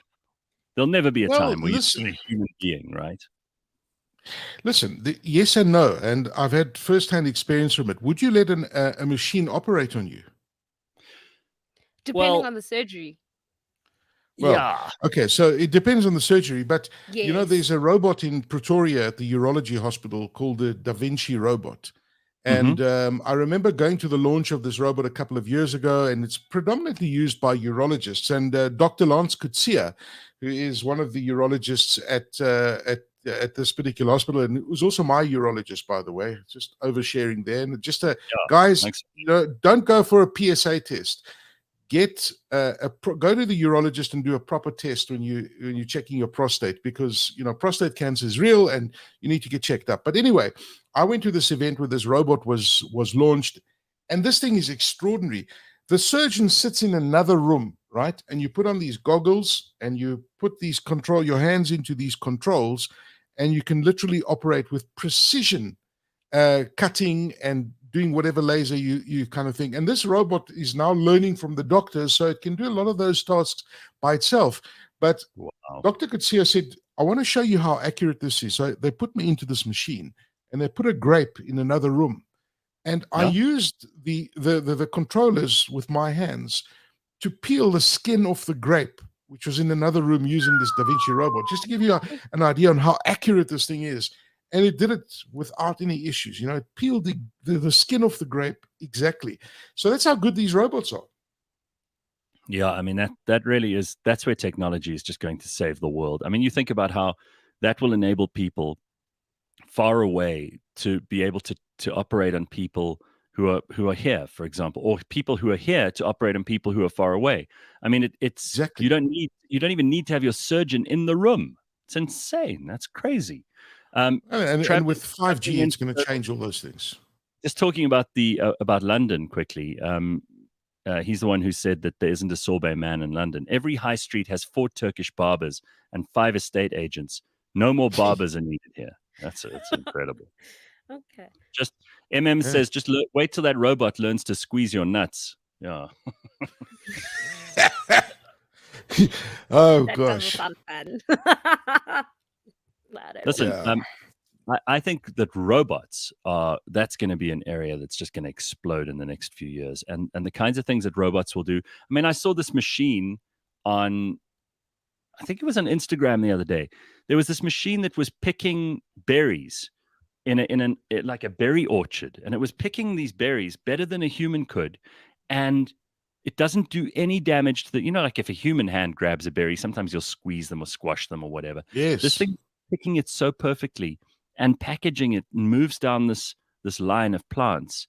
I mean, it's incredible. Now, if you can get that to operate at scale, which it obviously one day will, and it's probably not that far away that we'll be able to do that, then you don't have to have people in the fields picking berries, which is something which we've always needed humans for. That's a bunch of like menial labor jobs that will suddenly be taken over by robots. And it's not that far away. No, it's already happening. I mean, those robots existing, these robots picking fruit, and that's a great example that you just used. And there are many robots like that pick oranges, for example, all that menial labor. The question is, what do all those people do? That's, of course, is the challenge.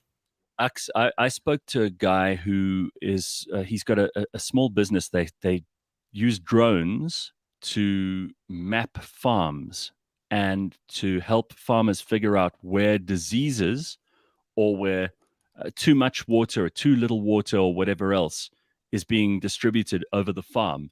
And it is absolutely insane what these drones can pick up. I mean, usually, the farmer would have to get into his bucky and like drive around for hours and hours to try and figure out what's going right or wrong on the farm. Now he can put 2 drones into the air and have the whole farm mapped out in half an hour. It's incredible. No, it's extraordinary. Now, here's an interesting fact that I discovered the other day. And I don't know if you guys know this, but I was in KZN a few weeks ago, and I was there for an event, and we went flying into the Midlands from King Shaka Airport. And the pilot said, just look down over there. We were flying over sugarcane fields, and he says, can you see those fields there? They've got other trees planted. And I said, yeah, I can see it from here. So he says, do you know what trees those are? You know what fruit that is? You know what? Those are macadamia nut trees. And what the sugarcane farmers are doing is they're replacing sugarcane with macadamia nuts because the yield is a lot higher. And he's explained to me the economics of it. He says, if you plant macadamia nuts, it takes about 5 to 6 years before they start bearing fruit. And he says, in the 6th year that they bear fruit, you make more money and you recover all the losses that you would have made by losing money from sugarcane over the 5 years while those macadamia nuts are growing. And we are the world's biggest exporter of macadamia nuts. I didn't know that. It's phenomenal. Listen, Aki, if you want to stick around, you are absolutely welcome to. I want to introduce a guest of ours this morning, Patrick Aryi, who is going to be with us in just a second. Do you watch the Curiosity channel on DSTV? Love Curiosity channel. All right, so DSTV channel 185. I was actually watching it just the other day. They've got a brilliant, brilliant show called Evolve, which takes viewers on a visually spectacular global journey into the fascinating world of biomimicry. Do you know what that is? I don't know exactly what it is, but I imagine it's something that mimics stuff, micro robots and microcontrollers that mimic things. Hello, good morning. That's what I think it is. This is Patrick. Now, he'll tell us about this. Patrick, by the way, we got to talk about you for just a second because you're a really, really interesting guy. You're a documentary filmmaker. Let me just introduce you to everybody. Wildlife TV presenter. You're a self-confessed thrill seeker with a fascination for how things work and a passion for an incredible story. Your career began with a degree in molecular and cellular biology years ago at the UK's University of Bristol. But now you're well known to us on our TV screens. And Patrick, it's a great pleasure to have you on the show this morning. Thanks for joining us. Thanks so much for having me. Yeah, it's a pleasure.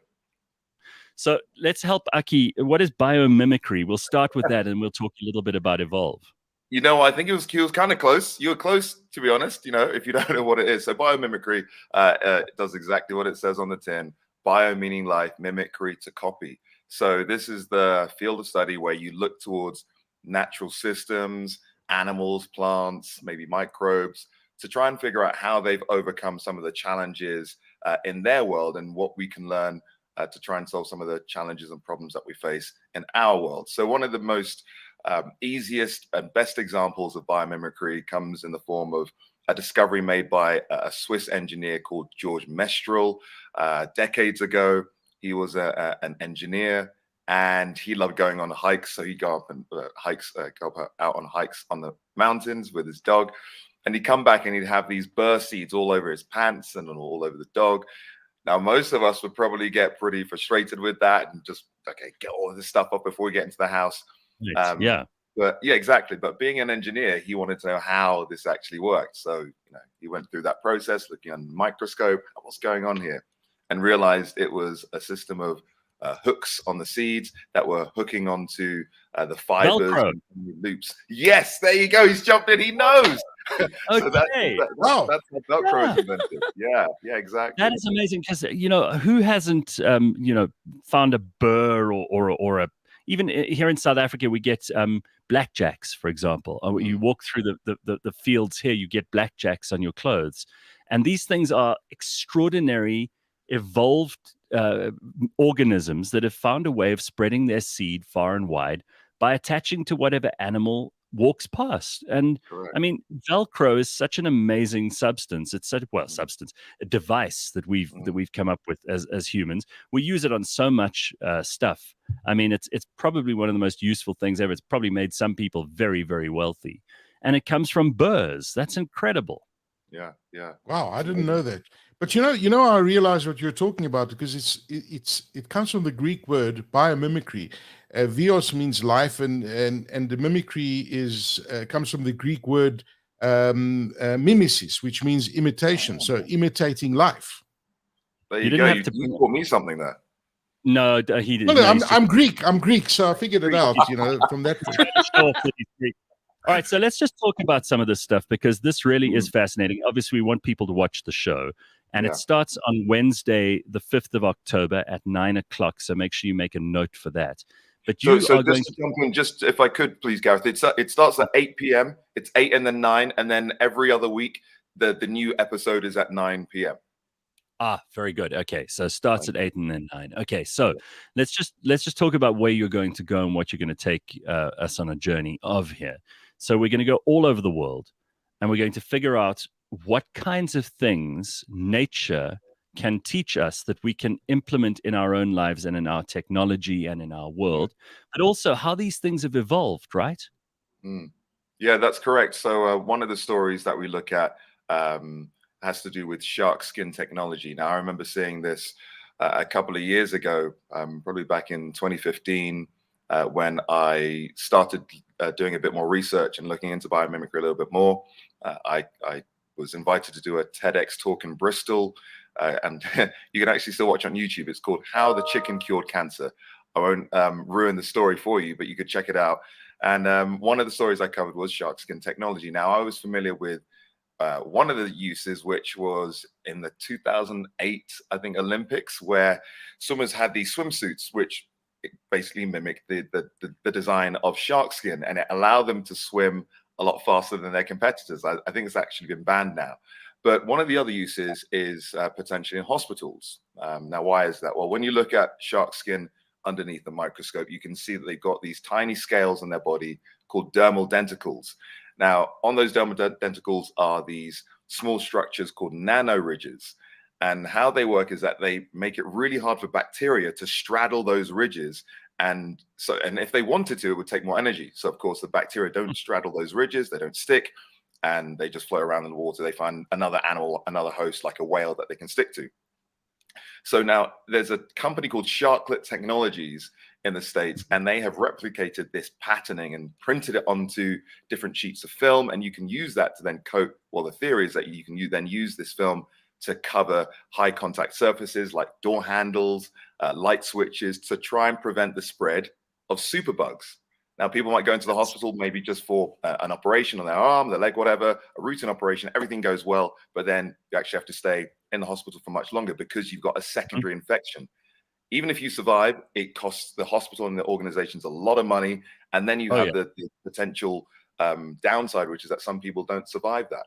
So potentially a life-saving technology from an animal that's been demonized for years and years and years. So a brilliant example there of biomimicry potentially saving us in the future. So, I mean, that's sharks, and you wouldn't think that sharks have much to teach us except stay out of the water, you know, and you hear Jaws music. But you've looked at various animals in this series, giraffes and camels. Now, obviously, camels, we could learn a lot about how to store water, how to survive for a very long period in very dry circumstances. We know about how camels have these incredible regulatory technologies, I suppose you could call them that, evolved systems to be able to enable them to walk for days and days without having, you know, liquid water available to them. There are things that giraffes can teach us with their extremely long necks and the fact that the giraffe's heart has to work so hard to pump that blood all the way up to its head, right? Yeah, it does. It's you can imagine the tallest animal on the planet, with the longest neck in the world, 6 foot, and it's got to pump all of this blood all the way up to the top to make sure that actually stays alive. But then it's got the opposite problem when it bends its head down to try and take a drink of water. So it's got this elaborate system of valves in its veins and arteries that helps regulate that blood flow, really tight skin around its legs to prevent blood from pooling in those legs. So why are we talking about giraffes? Well, and that particular story was in our first episode. And I guess that they're trying to work on a Viagra substitute. Your words, not mine. Oh, wow. Jeez. Don't know where that came from, but it's your podcast. So that wasn't the technology that I know of. But maybe you can tell me more about that offline. Anybody who's listening to the podcast now, just rewind 30 seconds and substitute in your head what Patrick told me about giraffes. Simphiwe is even laughing. She thinks it's funny. I love it. All right. So why were we looking at giraffes? Well, we featured the giraffes in the first episode called Explore. And of course, in the future, we're going to want to potentially become a spacefaring civilization. And so we're going to have to be able to survive some of those extreme G-forces. G-forces, the action of gravity that on our bodies. So imagine you're in a car and you're turning left, or even when you stop, when you brake and accelerate, that momentum of your body going forward and backwards. That's the effect of G-force on your body. Right. Fighter pilots and astronauts experience high G-forces. So what they've done is, you know, inspired by the giraffes, created. Have you heard of G-suits before? Gareth? Yeah. You must. Yes. They apply a positive pressure to. Correct, exactly. So these suits will apply pressure to your legs, and largely to your legs. The ones that they've designed actually apply pressure to the legs and then the torso and the rest of the body as well. And why are we doing that? Well, you're trying when your body's put under extreme G-force. Let's say you pull back on the stick and you're in a fighter jet and you go up, you do a loop-the-loop, your blood drains from your head down your neck, your body, and starts to pool in your legs. If you don't do anything about it, your color vision goes, then it just goes like this, like tunnel vision. Wow. And it's completely black. Do that again. Do that again. And it literally is like that. So I managed it. I was fortunate enough to hop in a fighter jet, and my pilot Chip was really putting me through my paces. Luckily, I didn't black out, but I did start. I had the gray out, so it went from color vision to black and white, like all of a sudden looking through a black and white TV. But with those suits, it would put pressure on your legs and encourage the blood to stay in your torso and stay in your head. So it allows you to experience more G forces before you completely black out. So how many G's were you pulling? Technology. So go ahead. How many G's were you pulling? So without the suit, I think I got up to 3.5. And then with the suit on, we were pushing about 5. So we really went for it. The pilot was trying to make me black out, but he had to stop because he was going to black out. So I went on one of those things once, and they had a camera in the front there. And somebody said to me, the G-force makes me look better, because it was like Come on. Oh, what, you were in one of the centrifuges? No, I think was in one of spinning those aerobatics aircraft, and they had a camera Oh, there, but my nice. face was going like this. Yeah, no, actually, please, you're frightening the children. So, Patrick, one of the things I like about you doing this show is you're obviously not afraid of a little bit of adrenaline yourself. And while you clearly know a huge amount about the subject matter, and you've got a great way of explaining this stuff, even to idiots like me and Aki. But the thing about this too is that you put yourself in some pretty dangerous situations. I mean, you just mentioned the G-forces, but what other kinds of adventurous things are they making you do while they're filming this series? What were we doing? Well, we decided to try and track down some pretty deadly animals. We were in the Namib Desert tracking down Peringi's adder, a snake that has very potent venom. We were looking at that particular snake just to show how these particular snakes, they're known as sidewinders, how they move their bodies, how they're able to kind of ripple up sand dunes.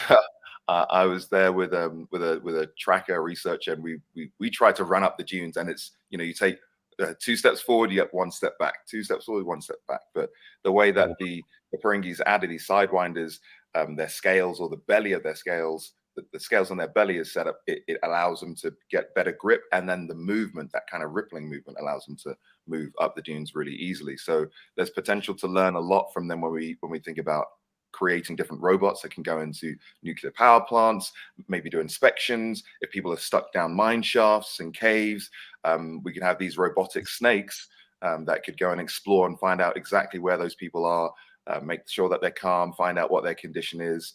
So that was one deadly animal that we looked at. Yeah, go ahead. Don't get bitten. That's the we were wearing some gloves, so we were okay. So what about the locations and situations that you've been in over the years? Because you're really well experienced in this respect. So if you had to choose one creature that you think that humans still have much to learn from, which one would it be? Ooh, Gareth, I think you put me on the spot there. I think I would have to say that I don't think there's any one animal. And I think that's the beauty of biomimicry, because it requires a lot of humility from humanity. We tend to think that we're the most... Are there birds that you can immediately think of that could teach us things about, everything from color? Obviously, flight is the one that everyone will go to, but and I mean, even the Wright brothers will have acknowledged when they built their Kitty Hawk, they called it the Kitty Hawk for heaven's sake, that they were taking inspiration from birds. But there are other things that we could probably learn from birds too, because in some ways, if we believe modern science says that maybe birds are evolved from dinosaurs, there are some birds certainly that have a similar skeletal structure to some of the skeletons of some of the sauropods and the saurischians that there were all those millions of years ago. So instead of them all going extinct, some of them may have evolved. I mean, evolution is incredible, right? There are so many things that we can pick up from the way that the eye has evolved, for example, which is just such a complicated thing. Darwin couldn't even explain the eye.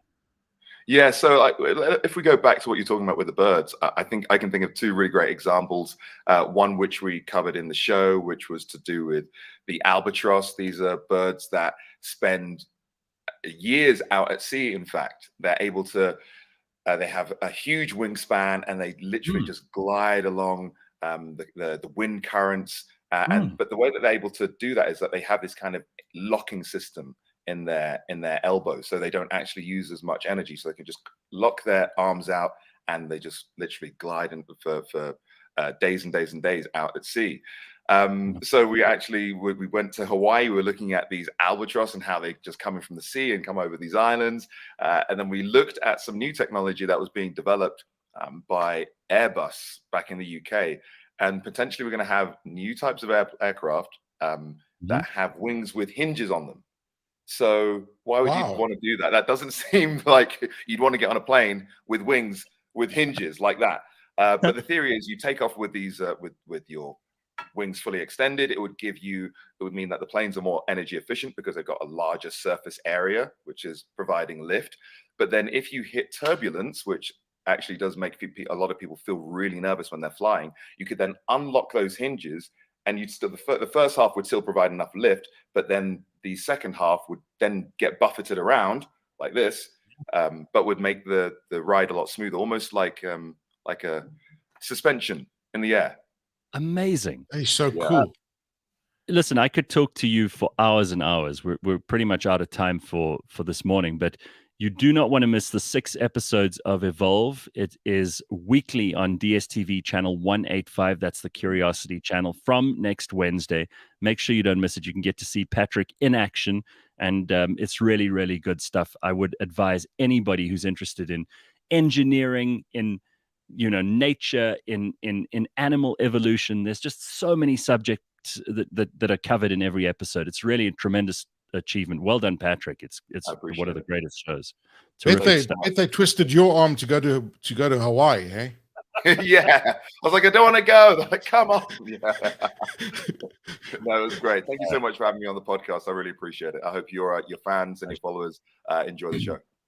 Absolutely. Thank you so much. Lovely to see you, Patrick. Thank you. There we go. There's Patrick Harry, and he is the host of this show, Evolve. It sounds amazing. It's such a cool show, hey? It's a great show. I noticed Simphiwe was very quiet during that interview. Yes. I just wanted to take in the information.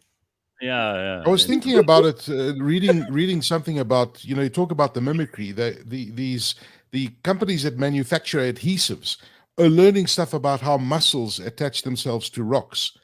And they're using that technology to further improve adhesives. So it's fascinating stuff. Aki, it's been lovely to hang out with you this morning. I hope you've got a lovely day ahead. And we must all go and get our feet sorted out, because after today, I'm extremely self-conscious about this shit. Right, Simphiwe? Yes, please. Well, you know what, guys? I'll tell you what. Let me know when you're around, and you come to my salon, and the three of us will have a pedicure together and just talk about stuff. Like Mean Girls. All right, I like it. Yeah, exactly. We'll sip on champagne and have our feet done. How's that? Love it. You got me at champagne. I just can't wait. Have a wonderful day, guys. Lovely hanging with you. Thank you very much for inviting me. Cool.